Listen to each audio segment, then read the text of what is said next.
أن رسول الله صلى الله عليه وسلم خرج على حلقة من أصحابه নবীজি সাল্লাল্লাহু আলাইহি ওয়াসাল্লাম নিজের কামরা থেকে বের হয়ে আসলেন। দেখলেন সাহাবীরা এক জায়গায় জমায়েত হয়ে বসে আলাপ আলোচনা করছে। فقال ما جلسكم, ও আমার সাহাবীরা, তোমরা এখানে কেন বসেছো? কিসে তোমাদেরকে এখানে বসিয়েছে? আমাকে জবাব দাও।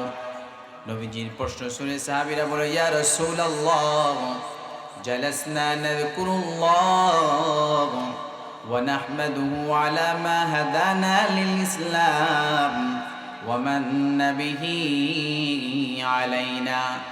ওগো আল্লাহর নবী, আমরা এখানে বসেছি আল্লাহ তাআলার গুণকীর্তন করার জন্য, উনার স্মরণ করার জন্য, উনার নিয়ামতের আলাপ আলোচনা করার জন্য।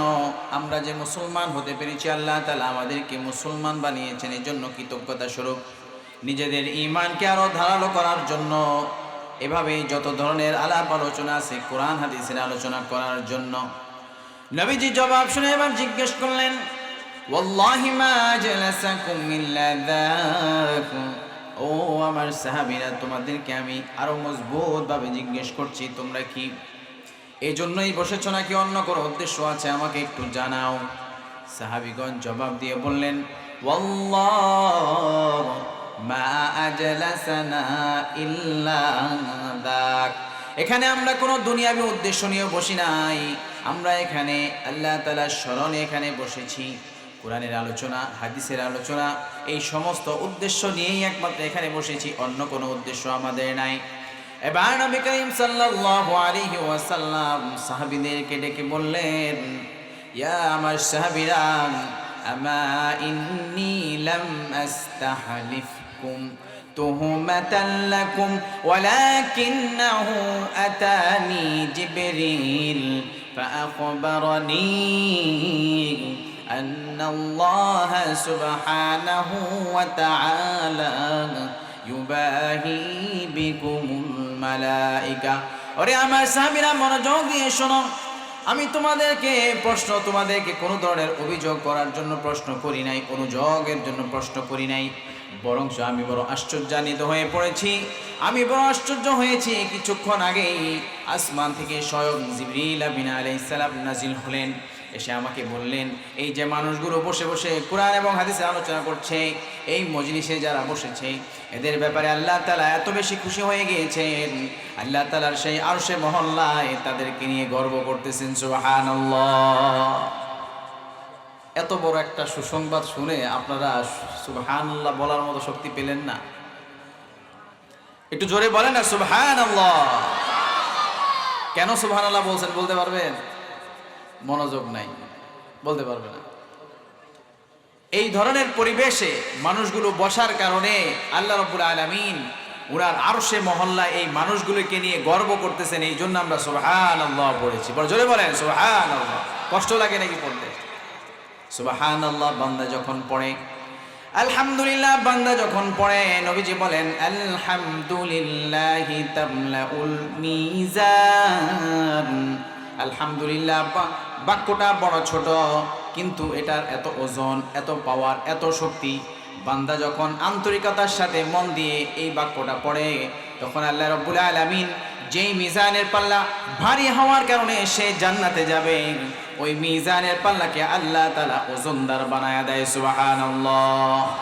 সুবহানাল্লাহ বললেন, আলহামদুলিল্লাহ পড়লেন।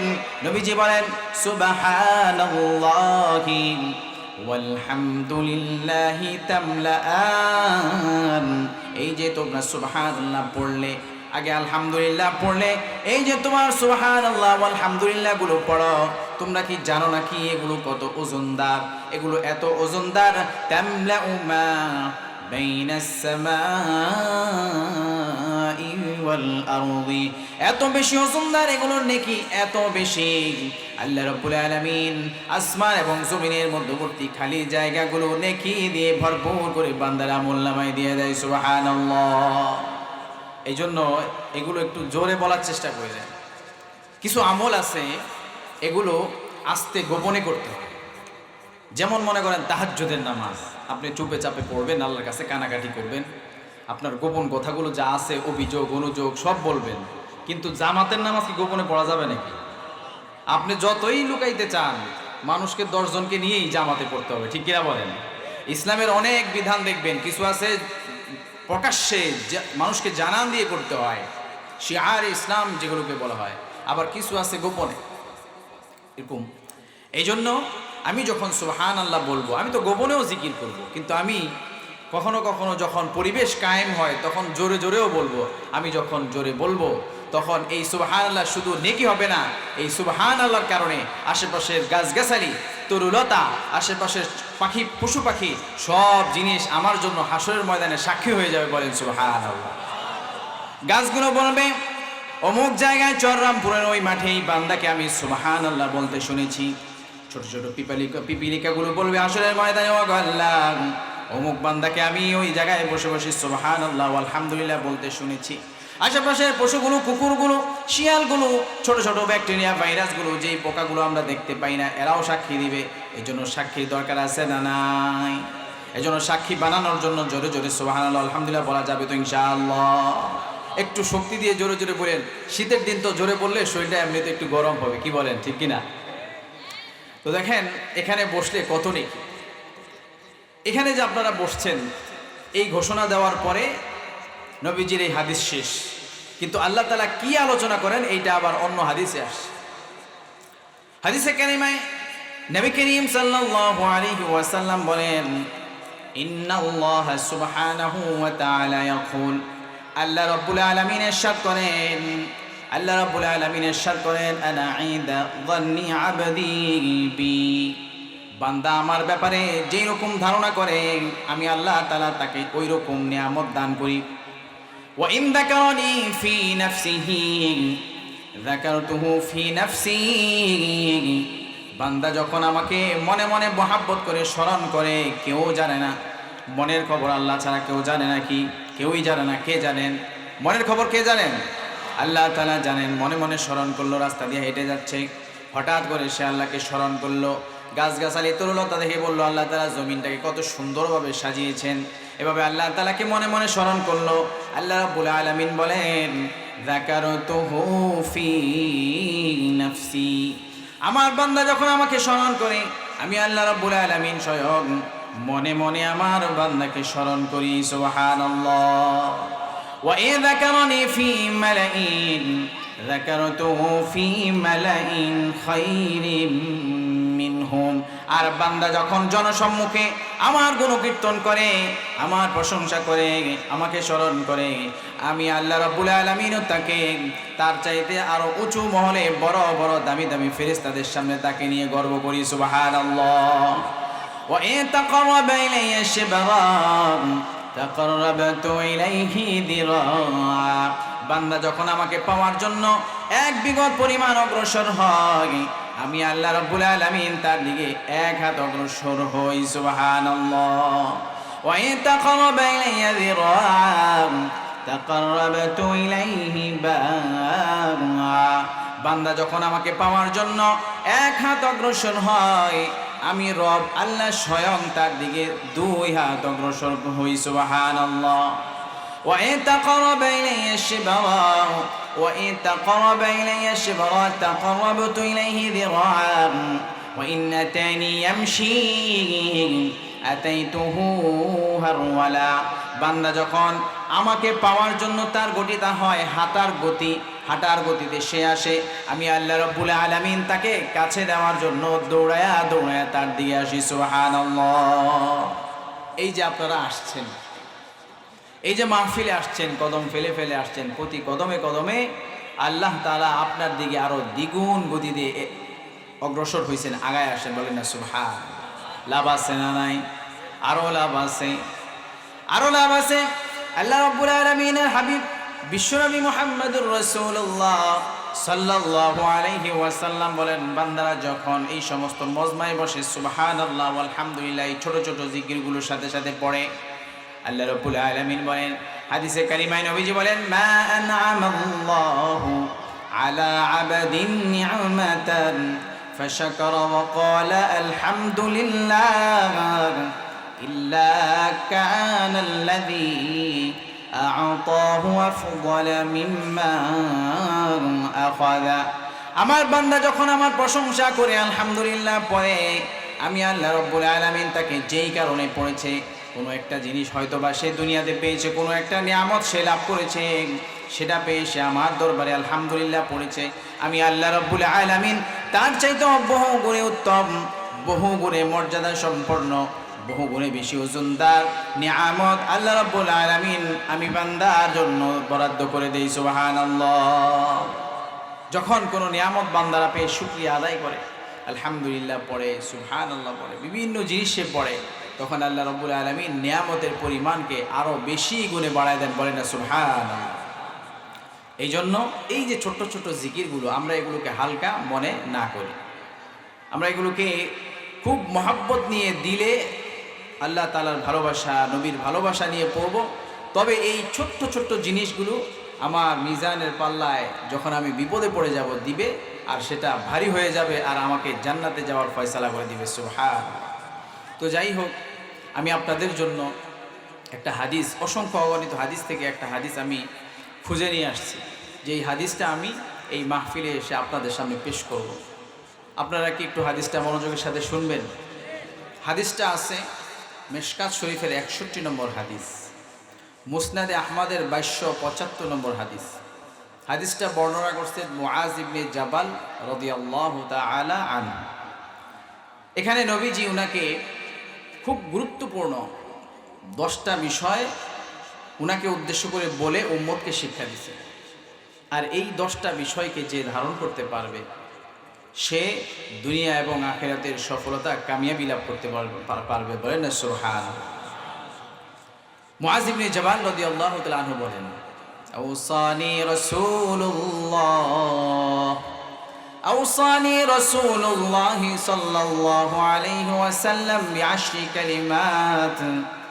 নবীজি বিশেষভাবে স্পেশালি 10টি বিষয়ে 10টি বাক্য আমাকে উদ্দেশ্য করে বলেছেন। আওসানি রাসূলুল্লাহ সাল্লাল্লাহু আলাইহি ওয়াসাল্লাম বিআশরি কালিমাত। নবীজি 10টি বিষয়ে ওসিয়ত করেছেন, নসিহত করেছেন। এমন শব্দে উনি বলেছেন যে শব্দ আমরা মানুষ মৃত্যুর পূর্বে ব্যবহার করে বলে অমুকে ওসিয়ত করে গেছে। কথা বলেন ঠিক কিনা? খুব গুরুত্বপূর্ণ যখন কথা হয় তখন বলে যে ওই মুরব্বী অথবা আমার বাবা একটা বিষয় ওসিয়ত করে গেছেন। এই হাদিসে ঠিক ওই শব্দটাই ব্যবহার করা হয়েছে, যে আল্লাহর হাবিব মুহাম্মদুর রাসূলুল্লাহ সাল্লাল্লাহু আলাইহি ওয়াসাল্লাম আমাদেরকে 10টি বিষয় ওসিয়ত করছে। এখন মুআজ ইবনে জাবাল বলতেছেন, قال رسول الله صلى الله عليه وسلم, নবীজি সাল্লাল্লাহু আলাইহি ওয়াসাল্লাম একে করে বলা শুরু করলেন, লা তুশরিক বিল্লাহি শাইআন ওয়া ইন কুতিলতা ওয়া হুররিকতা। ও উম্মত, তুমি কোনোভাবেই কোনো কিছুতেই আল্লাহ রাব্বুল আলামিনের সাথে তুমি শিরিক করবে না। যদিও তোমাকে হত্যা করে ফেলা হয়, যদিও তোমাকে জ্বালিয়ে দেওয়া হয়, তারপরে আল্লাহ তাআলার সাথে কোনো ক্রমেই তুমি শরিক করবে না। 1 নম্বর, একটু মনে রাখার চেষ্টা করো। 2 নম্বরে নবীজি বলেন, আল্লাহ তাআলা শিরক করার পরেই নবীজি যে বিষয়টি গুরুত্বের সাথে তুলে ধরলেন, ওয়ালা তাউক্কান্না ওয়ালিদাইক ওয়া ইন আমারাকা আন তাখরুজা মিন আহলিকা ওয়া মালিক। নবীজি বললেন, ও উম্মত শোনো, যদি তোমার পিতামাতা তোমাকে সম্পদ থেকে বঞ্চিত করার নির্দেশনা দেয়, তোমাকে যদি পরিবার থেকে বের হয়ে যাওয়ার নির্দেশনাও দেয়, তারপরেও তাদের উপরে রাগান্বিত হয়ে তাদের সাথে তুমি খারাপ আচরণ করো না। 2 নম্বর। এবার নবীজি 3 নম্বরে বললেন, ওয়ালা তাতরুকান্না সালাতাম মাকতুবাতাম মুতাআম্মিদান ফাইন্নামা তারাকা সালাতাম মাকতুবাতাম মুতাআম্মিদান ফাকাদ বারিআত মিনহু যিম্মাতুল্লাহ। ওগো আমার উম্মতেরা শুনো, তোমরা আল্লাহ রাব্বুল আলামিনের নির্ধারিত 5 ওয়াক্ত নামাজকে ছেড়ে দিও না। যদি তুমি 5 ওয়াক্ত নামাজকে তরক করো, তবে আল্লাহ রাব্বুল আলামিন তোমাদের উপরে যে দায়িত্বশীল, সমস্ত দায়িত্বগুলো থেকে আল্লাহ তাআলা মুক্ত হয়ে যান। দায়িত্বশীল আল্লাহ তাআলা, আমাকে আপনাকে হেফাজত করবেন, রিজিক দিবেন, এই সমস্ত ব্যাপারে দায়িত্বশীল কে? আল্লাহ রাব্বুল আলামিন। নামাজ যদি কেউ ছেড়ে দেয় তাহলে এই দায়িত্ব থেকে আল্লাহ মুক্ত হয়ে যাবে। এবার 4 নম্বরে নবীজি ডেকে বললেন, ওয়ালা তাশরাবান্না খামরা ফাইন্নাহু রাসু কুল্লি ফাহিশা। ওগো উম্মতের দল, তোমরা খবরদার মাদক সেবন করবে না, মদ্যপান তোমরা করবে না, কেননা মাদক হলো সমস্ত অন্যায়, সমস্ত অপকর্ম এর চাবিকাঠি। 4 নম্বর। 5 নম্বরে নবীজি বললেন, ওগো উম্মতের দল শোনো, ওয়া ইয়াকা ওয়াল মাউসিয়া, খবরদার তুমি কোনো গুনাহে লিপ্ত হবে না। ফাইন্না বিল মাউসিয়াতি হাল্লা সাখাতুল্লাহ, যদি তুমি কোনো গুনাহে লিপ্ত হয়ে পড়ো তবে আল্লাহ তাআলা তোমাকে আযাব দেওয়াটা আল্লাহর জন্য বৈধ হয়ে যায়, আল্লাহ তাআলার জন্য ন্যায্য হয়ে যায় আযাব দেওয়া। খবরদার তুমি কি করবা না, তুমি গুনাহ করবা না। ওয়া ইয়াকা ওয়াল ফিরার মিনাজ জাহফিন ওয়া ইন হালাকান নাস। 6 নম্বরে বিশ্বনবী ডেকে বললেন, ও উম্মত শুনো, খবরদার যদি কখনো কাফের বেঈমানদের সাথে তুমি যুদ্ধে মুখোমুখি হও তবে আমিরের অনুমতি ব্যতি রেখে তুমি ভীতু কাপুরুষতার কারণে ভয় পেয়ে তুমি যুদ্ধক্ষেত্র থেকে পলায়ন করো না। ওয়াইদা আসাবান নাস মুতান ওয়া আতা ফীহিম ফাসবুত। ওগো উম্মতের দল শোনো, কোনো এলাকায় যদি মহামারী দেখা দেয়, ব্যাপক পরিমাণে মানুষ যদি মারা যায়, তারপরেও তুমি সেখান থেকে পলায়ন করো না, তুমি আল্লাহ তাআলার উপরে ভরসা করে সেই অবস্থানে তুমি দৃঢ়ভাবে অটুট থাকবে। 7 নম্বর।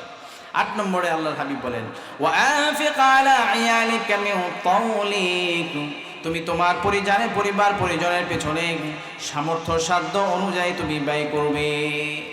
ওয়ালা তারফা আনহুম আসাকা দাবাব। 9 নম্বরে নবীজি বলেন, শুনো, পরিবারের পিছনে শুধু ব্যয় করবে এমনটা নয়, পরিবারকে সঠিক ব্যাঠিক শিক্ষা দেওয়ার শাসনও তুমি জারি রাখবে। আমাদের মাঝে অনেকে আছে খালি করি পরিবারের পিছনে খরচ করে কিন্তু শাসন করে, আছে না নাই? নবীজি বললেন যে তাদেরকে শাসন কিন্তু তুমি করবে। ওয়াকিফহুম ফিল্লাহ।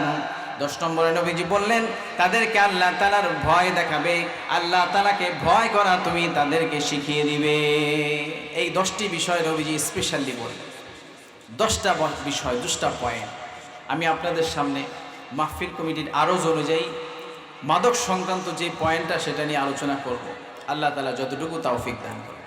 এই হাদিসে নবীজি মাদক সম্পর্কে আলোচনা করছেন, যদিও শব্দটা এখানে এসেছে খমর, এটা অনুবাদ করলে হয় মদ, কিন্তু নবীজির অপর হাদিস আছে, আল খমরু ইসমুন লিকুল্লি মা খমারাল আকলা, যেই জিনিস মানুষের ভিতরে তার আকল বুদ্ধিকে বিলোপ করে দেয়, বিকৃত করে, ক্ষতিগ্রস্ত করে, এই ধরনের সমস্ত জিনিস হলো মাদকের অন্তর্গত। এটা হতে পারে ইনজেক্টেবল, হতে পারে স্মোকেবল, হতে পারে অন্যভাবে সে এটাকে গ্রহণ করে নাকের মাধ্যমে। বিভিন্ন উপায়ে মাদকের ছড়াছড়ি আমাদের সমাজগুলোতে আসে না নাই? আপনাদের এলাকায় মনে হয় নাই, আমি যেদিকে থাকি প্রচুর পরিমাণে আছে। কত ধরনের নেশা, ইয়াবা, বাবা, গাঞ্জা, ফেন্সিডিল দিয়া সব ভরপুর, যুব সমাজকে একবারে ধ্বংস করে দিচ্ছে। এই জন্য যুব সমাজের জন্য এই বিষয়টা অত্যন্ত গুরুত্বপূর্ণ। আল্লাহর হাবিব বিশ্বনবী বলেন, ওয়ালা তাশরাবান্না খামরা, খবরদার মাদক সেবন করো না। ফাইন্নাহু রাসু কুল্লি ফাহিশা, কেননা তা হলো সমস্ত অন্যায় অপকর্মের মাথা, সূচনা যেখান থেকে শুরু হয় এটা হলো মাথা। এই জন্য নবীজি এভাবে সাবধান করছেন। অসংখ্য অগণিত হাদিসে নবীজি মাদকের ব্যাপারে সতর্ক করেছেন, সাবধান করেছেন। আল্লাহ রাব্বুল আলামিন কোরআনে কারিমে আয়াত নাজিল করে বান্দাদেরকে সাবধান করলেন, ডেকে বললেন, ইয়া আইয়ুহাল্লাযীনা আমানু, হে আমার ইমানদার বান্দারা শোনো, ইন্নামাল খামরু ওয়াল মাইসিরু ওয়াল আনসাবু ওয়াল আজলাম, নিশ্চয়ই মাদক, জুয়া, মূর্তি, লটারি, রিজসুম মিন আমালিশ শাইতান, এগুলো হলো শয়তানের জঘন্যতম অপবিত্র কাজ। ফাজাতানিবু, অতএব তোমরা এই সমস্ত জিনিস থেকে নিজেদেরকে বিরত রাখো। লাআল্লাকুম তুফলিহুন, যদি তোমরা বিরত থাকো তবে আশা করা যায় তোমরা দুনিয়া এবং আখিরাতের সফলতা লাভ করতে পারবে। ইন্নামা ইউরিদুশ শাইতানু আন ইউকিআ বাইনাকুমুল আদাওয়াতা ওয়াল বাগদা, জেনে রাখো নিশ্চয়ই শয়তান চায় তোমাদের মাঝে শত্রুতা বিদ্বেষ হিংসা বিদ্বেষ ঢুকিয়ে দিতে চায় ফিল খামরি ওয়াল মাইসির, এক্ষেত্রে সে মাদক জুয়াকে অবলম্বন হাতিয়ার হিসাবে ব্যবহার করে। ওয়ায়াসুদ্দাকুম আন যিকরিল্লাহ ওয়া আনিস সালাহ, মাদক তোমাদেরকে আল্লাহর পথে হাঁটার পথে প্রতিবন্ধকতা বাধা সৃষ্টি করে। ওয়া আনিস সালাহ, এমনকি ন্যূনতম নামাজটুকু তোমাদেরকে পড়তে দেয় না। ফাহাল আনতুম মুতাহুন, ও আমার বান্দারা তোমরা কি এই সমস্ত অপকর্ম থেকে নিজেদেরকে বিরত করবে না? আল্লাহ তাআলা প্রশ্ন ছড়ে দিলেন, ও আমার বান্দারা এই সমস্ত খারাপ জিনিস থেকে তোমরা কি বিরত হবে না? আমরা কি বিরত হব তো? ইনশাআল্লাহ হবেন। এই সামনের হাদিসগুলো শুনলে আরো বিরত হবেন ইনশাআল্লাহ।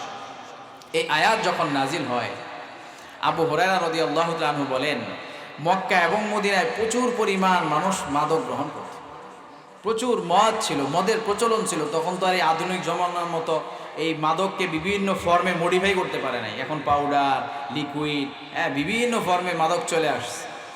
তখন তারা এটাই সেবন করতো, হয়তো বা কোনোটা আঙ্গুর ফল দিয়ে তৈরি করতো, কোনোটা খেজুর দিয়ে তৈরি করতো, এক একটা এক এক জিনিস দিয়ে তৈরি করতো, কোনোটা মিজের ভুট্টা দিয়ে তৈরি করতো, এরকম ছিল। তা আবু হুরায়রা রাদিয়াল্লাহু তাআলা আনহু থেকে হাদিস আছে এই আয়াতের তাফসীর। তিনি বলেন যে হুররিমাতিল খামরু সালাসা মাররাতিন, মাদক আল্লাহ রাব্বুল আলামিন উম্মতের পরিস্থিতি, বান্দাদের পরিস্থিতি বুঝে তিনটি পর্যায়ে সেটাকে হারাম করছে। গ্র্যাজুয়ালি, যেটাকে বলে তাদাররুজান, তিনটি পর্যায়ে হারাম করছেন। প্রথমে হুট করে হারাম করে নাই। তাও হারাম হওয়ার ব্যাপারটা খুব ইন্টারেস্টিং। মানুষ নিজেরাই আল্লাহর হাবিব নবী মুহাম্মদুর রাসূলুল্লাহ সাল্লাল্লাহু আলাইহি সাল্লামকে জিজ্ঞেস করছে। আবু হুরায়রা রাদিয়াল্লাহু তাআলা আনহু আয়াতের তাফসীরে বলেন, কদিমা রাসূলুল্লাহ সাল্লাল্লাহু আলাইহিল মাদিনা, নবীজি সাল্লাল্লাহু আলাইহি ওয়াসাল্লাম যখন মদিনায় আগমন করলেন, ওয়াহুম ইয়াশরাবুনাল খামরা ওয়া ইয়াকুলুনাল মাইসির, তখন ওই মদিনার মানুষগুলো তারা মদ্যপান করত, মাদক সেবন করত, পাশাপাশি তারা জুয়ার আসক্তিতেও সে আসক্ত ছিল। মদ পান করতো আবার জুয়াও খেলতো, এগুলো তাদের ভিতরে প্রচলন ছিল। তা আল্লাহর হাবিব আয়েশা এগুলো দেখলেন। তা আল্লাহর হাবিবের আচরণে ওনারা বুঝলেন যে আল্লাহর হাবিব সাল্লাল্লাহু আলাইহি ওয়াসাল্লাম এগুলোকে পছন্দ করতেছেন না। এখন তারা নবীজিকে নিজ থেকেই জিজ্ঞেস করলেন এগুলো সম্পর্কে। ফাসাআলান নবী সাল্লাল্লাহু আলাইহি ওয়াসাল্লাম আনহুমা, নবীজিকে এগুলো সম্পর্কে সাহাবীরা নিজ থেকেই নিজ আগ্রহে জিজ্ঞেস করলেন। নবীজি কোনো জবাব দিলেন না। আল্লাহ রাব্বুল আলামিন স্বয়ং আয়াত নাযিল করে নবীজির পক্ষ থেকে জবাব দিচ্ছেন, ইয়াসআলুনাকা আনিল খামরি ওয়াল মাইসির কুল ফীহিমা ইসমুন কাবীরুন ওয়া মানাফিউ লিন-নাস ওয়া ইসমুহুমা আকবারু মিন নাফইহিমা। ওগো নবী, আপনাকে তারা জিজ্ঞেস করে মদ সম্পর্কে, মাদক সম্পর্কে জিজ্ঞেস করে, জুয়া সম্পর্কে জিজ্ঞেস করে, আপনি তাদেরকে বলে দেন এই মদ মাদক এগুলো তো জঘন্যতম কাজ, এগুলোর মধ্যে অনেক খারাপই রয়েছে, অনেক নিকৃষ্ট এগুলো। তবে যদি তুমি তালাশ করো সেখানে কিছু ভালো কিছু পেতে পারো, ভালো কিছুও তুমি পেতে পারো। দেখেন দুনিয়ার মধ্যে যে সমস্ত নোংরা জিনিসগুলো আছে এগুলোর মধ্যে কিছু কিছু ভালো জিনিস তালাশ করলে পাওয়া যায়। যত ধরনের নোংরা জিনিস আছে, এই যে মানুষের ইউরিন, মানুষের পায়খানা, এগুলোর ভিতরেও কিন্তু কিছু ভালো অংশ পাওয়া যায়। বিজ্ঞান যখন এগুলোকে ফিল্টারিং করে, এই যে মহাকাশে নভোচারীরা যারা যায় তারা কিন্তু নিজেদের ইউরিনটাকেই ফিল্টার করে পান করে, আবার নিজেদের যে সমস্ত ওয়েস্ট আছে এগুলো তারা ফিল্টারিং করে প্রসেসিং করে বিভিন্ন কাজে লাগায়। তো আল্লাহ তাআলা এভাবেই বলছেন যে এগুলো অনেক জঘন্য খারাপ জিনিস, মাদক জুয়া খারাপ জিনিস, তবে খুঁজলে দুই একটা ভালো জিনিস পাওয়া যায়। ওয়া ইসমুহুমা আকবারু মিন নাফইহিমা, তবে উপকারের চাইতে খারাপের পরিমাণ অত্যাধিক পরিমাণ বেশি। আয়াত নাজিল করে দিলেন। এখন যখন এই আয়াত নাজিল হলো তখন সাহাবীদের মাঝে যারা বুদ্ধিমান, যেই মানুষগুলো বুঝে, ইশারায় কথা বুঝে, কিছু মানুষ আছে না সমাজে ইশারায় অনেক কিছু বুঝে, আবার অনেকে গোলায় খাওয়াই দিলেও বুঝে না, তখন তারা কি করলো, এই মাদক গ্রহণ করা, সেবন করা এটাকে ছেড়ে দিল। জুয়া ছেড়ে দিল। সাহাবী আবু হুরায়রা বলেন এভাবেই চলছিল, তবে কিছু মানুষ ছিল ওয়াকানান নাসু ইয়াশরাবুন, তবে তারপরেও কিছু মানুষ রয়ে গেল যারা মদ্যপান করত। হাত্তা ইয়াকুল মা হারামা আলাইনা, তারা বলে আল্লাহ তাআলা তো সরাসরি হারাম করে নাই, আল্লাহ তাআলা বলছে এর ভিতরে খারাপই আছে, এর ভিতরে খারাপই আছে, হারাম তো করে নাই, খাইলে অসুবিধা কি? বুঝলো না, তারা পান করতেছে। এবার আবু হুরায়রা সাহাবী বলেন ওয়া ইন্নাহু কানা ইয়াউমুন মিনাল আইয়াম, একদিন একটা ঘটনা ঘটে গেল। সাল্লা রাজুলুম মিনাল মুহাজিরিন বিআসহাবিহি সালাতাল মাগরিবি, একজন মুহাজির সাহাবী তার সঙ্গী সাথীদেরকে নিয়ে মাগরিবের নামাজ পড়াইতেছে। সব হলো মাতাল, সবাই তখন টালমাটাল, তখন মাদক হারাম হয় নাই, সরাসরি বলে নাই আল্লাহ তাআলা। সবাই মাতাল অবস্থায়, মাদকাসক্ত অবস্থায় নামাজ পড়াইতেছে। এখন কেরাতের মধ্যে ফাখালাতা ফি কিরাআতিহি, কেরাতের মাঝে পুরা গোলমাল লাগাই দিছে, পুরা কেরাতের মাঝে উল্টা পাল্টা বলা শুরু করে দিছে, আবল তাবল, হুশ তো নাই। আল্লাহ তাআলা নারাজ হলেন। ফাআনজালাল্লাহু তাআলা আগলাযা আয়াতান, আল্লাহ তাআলা একটু শক্ত ভাষায় একটা আয়াত নাযিল করে দিলেন। ইয়া আইয়ুহাল্লাযীনা আমানু লা তাকরাবুস সালাতা ওয়া আনতুম সুকারা হাত্তা তা'লামু মা তাকুলুন, ও আমার বান্দারা শুনো, মাদকাসক্ত অবস্থায় তোমরা নামাজের কাছে দাঁড়িয়ে আসবে না। আয়াত নাযিল করে দিলেন। এবার যে সমস্ত মানুষগুলো তারপরেও মদ্যপান করতো, তাদের মধ্যেও বিশাল সংখ্যক মানুষ চিন্তা করলো নামাজের মতো এত বড় একটা ইবাদত মেরাজ থেকে নবীজি সরাসরি নিয়ে আসছে, এটা পড়ার ব্যাপারে মাদক আমাকে বাধা সৃষ্টি করবে, আমরা আর মাদক সেবন করব না। বিশাল সংখ্যক মানুষ মাদক সেবন করাকে ছেড়ে দিল। এবার সাহাবী আবু হুরায়রা বলেন ওয়াকানান নাসু ইয়াশরাবুন, তারপরেও কিছু মানুষ রয়ে গেল, এরা তারপরেও মাদক খাইতেছে। আল্লাহ তাআলা তো মানা করেন নাই, আল্লাহ তাআলা মানা করেন নাই। হাত্তা ইয়াতি আহাদুমুস সালাতা ওয়া হুয়া মুফিকুন, তবে তাদের মাঝে সচেতনতা ছিল, তারা আল্লাহ তাআলার ওই বিধানটাকে ঠিক সঠিকভাবে পালন করত, তারাও মাদকাসক্ত হয়ে কখনো নামাজে আসতো না। বলছে নামাজে মাদকাসক্ত হয়ে যাইতে না, আমি মাদক পান করব, কিন্তু ছাড়ে নাই। কিন্তু আল্লাহ তাআলা তো কি চান? আল্লাহ চান তারা যেন ছেড়ে দেয়।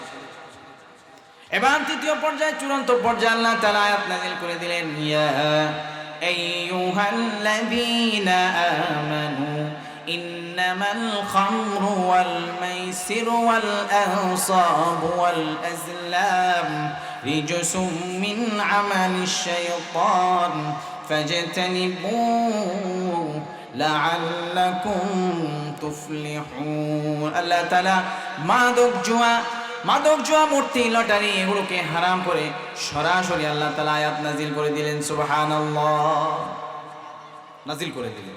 এই আয়াত যখন নাজিল হয়, এতক্ষণ তো সাহাবী আবু হুরায়রার কথা বলতেছে, এখন সাহাবী আনাস বলতেছে এই আয়াতটা যখন নাজিল হয় তখন আমি ছিলাম সাহাবী আবু তালহার বাড়িতে, আমরা সবাই মিলে মাদক পান করতেছিলাম। বলতেছে যে আমরা সেখানে মাদক পান করতেছিলাম, এমন অবস্থায় একটা নাজিল হয়েছে। এখন উনি ঘটনা বলতেছে। কুনতু সাকিয়াল কওম ফি মানজিলি আবি তালহা, আয়াত যখন নাজিল হয় তখন আমি আবু তালহার বাড়িতে নিজে মাদক পান করতেছি, বাকিদেরকে মাদক পরিবেশন করতেছিলাম। এবার তিনি বলেন আমি যখন তাদের মাঝে মাদক পরিবেশন করতেছিলাম, হাত্তা মালাত রুউসুহুম মিন খালিতি বুসরিন ওয়া তামরিন, তারা মাদক সেবন করার কারণে তাদের মাথাগুলো সবাই টালমাটাল করতে থাকলো। এমন অবস্থা চলতেছিল। এমন অবস্থা যখন চলতেছে, সাহাবী আনাস বলেন ফাসামি'না মুনাদিয়ান ইউনাদি, এমন অবস্থায় আমরা মৃদু আওয়াজে শুনতে পেলাম কেউ একজন কি যেন বলছে, আলা ইন্নাল খামরা ক্বাদ হুরিমাত, এমন একটা কথা শুনলাম, ও উম্মতেরা সকলে শুনো, ও আল্লাহর বান্দারা সবাই শুনো, আল্লাহ তাআলা সরাসরি মাদককে হারাম করে দিয়েছে। এমন একটা কথা আমরা শুনতেছি। এখন সবার মাথা হয়েছে টালমাটাল, কথা তো পুরোপুরি বুঝতেছে না। এখন আবু তালহা হইলেন ওই ঘরের কর্তা, যেহেতু তার নিজের বাসা, ওইখানে মাদকের আড্ডা। তো বলতেছে, আনাস বাহিরে যে দেখে আসো তো কি বলে, ভালোভাবে শুনে আসো। সাহাবী আনাস বলেন, ফাখারাজতু ফাকুলতু হাযা মুনাদিয়ান ইউনাদি আলা ইন্নাল খামরা ক্বাদ হুরিমাত। আমি যখন বের হলাম, বের হয়ে শুনে তাদেরকে খবর দিলাম, আরে এটা তো সেই খবর, আল্লাহ তাআলা জানিয়ে দিচ্ছেন, ও মানুষেরা শোনো, আল্লাহ তাআলা মাদককে সরাসরি হারাম করে দিয়েছে। সাহাবী আনাস বলেন, ফানাজালা তাহরিমুল খামর, মাদক তো হারাম হয়ে গেল, এখন আর কি পান করা যাবে না। এখন পরিস্থিতি যখন চলতেছে, সাহাবী আবু তালহা ঘরের কর্তা, যিনি এই সমস্ত মাদকের মালিক, তিনি সাহাবী আনাসকে বলেন, উখরুজ ফারিকহা, ও আনাস তুমি বের হয়ে যাও, এক্ষুনি সমস্ত মাদকগুলি তুমি বাইরে ঢেলে ফেলে দিয়ে আসো। সাহাবী আনাস বলেন, ফাখারাজতু ফারাইতুহা তাজরি ফি সিকাকিল মাদিনা ওয়া কানাত খামরুহুম ইয়াওমাইযিনিল ফাদিক। সেদিন আমি যখন মাদকগুলো ঢালতে গেলাম, সেদিন দেখলাম চতুর্দিকে মানুষ সবাই মাদক ঢালতেছে, এমন ভাবে মাদক ঢালতেছে পুরা মদিনার অলি গলিগুলো সমস্ত মাদকের বন্যা বয়ে গেল। সুবহানাল্লাহ, সব ঢেলে ফেলে দিয়েছে। ফামা দাখালা আলাইনা দাখিলুন ওয়ালা খারাজা মিন্না খারিজুন।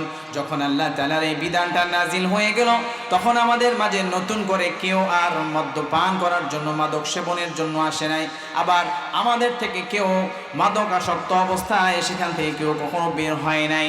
সুবহানাল্লাহ, এমন একটা পরিবেশ সেখানে কায়েম হয়ে গেল। এবার সাহাবী আনাস বলেন, ফামা দাখালা আলাইনা দাখিলুন ওয়ালা খারাজা মিন্না খারিজুন হাত্তা আহরাকনা আশ-শারাব ওয়া কাসারনাল কিলার ওয়া তাওয়াদ্দাআ বা'দুনা ওয়া ইগতাসালা বা'দুনা ওয়া আসাবনা মিন তিবি উম্মি সুলাইম। আমাদের মাঝে আমরা সকলেই মাদক থেকে তওবার জন্য আমরা অনেকেই ওযু করে নিলাম, তওবা ইস্তেগফার করলাম, অনেকেই গোসল করে নিলাম, তওবা ইস্তেগফার করলাম, উম্মি সুলাইমের ওই সময়কার বিখ্যাত সুগন্ধি শরীরে মেখে নিলাম, যেন কোনো দুর্গন্ধ বের হয় না বের হয়, এমন ভাবে আমরা নিজেদেরকে মাদক থেকে মুক্ত ঘোষণা করে দিলাম। সুবহানাল্লাহ, এমন একটা পরিবেশ সেখানে কায়েম হয়ে যায়। থুম্মা খারাজনা ইলাল মসজিদ।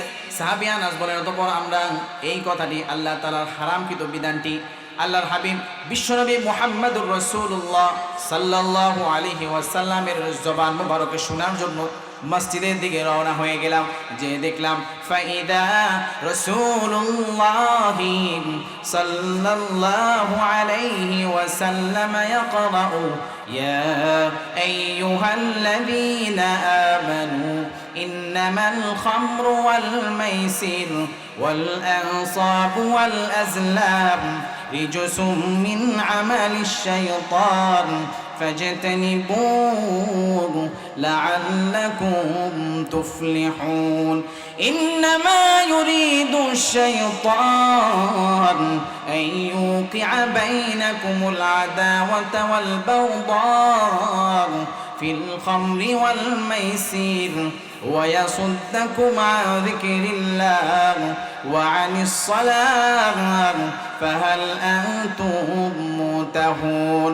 এই আয়াতখানা যখন নাজিল হয়ে গেল, নবীজির জবান মোবারকে শোনার পরে সর্বশেষ আল্লাহ তাআলার প্রশ্নটা যখন সাহাবীরা শুনলো, ফাহাল আনতুম মুতাহুন, ওগো আমার বান্দারা তোমরা কি আমি আল্লাহ তাআলার নির্দেশনা শোনার পরেও তোমরা কি মাদক এই সমস্ত অপকর্মগুলো ছেড়ে দিবে না, মাদক জুয়া মূর্তি লটারি ছেড়ে দিবে না?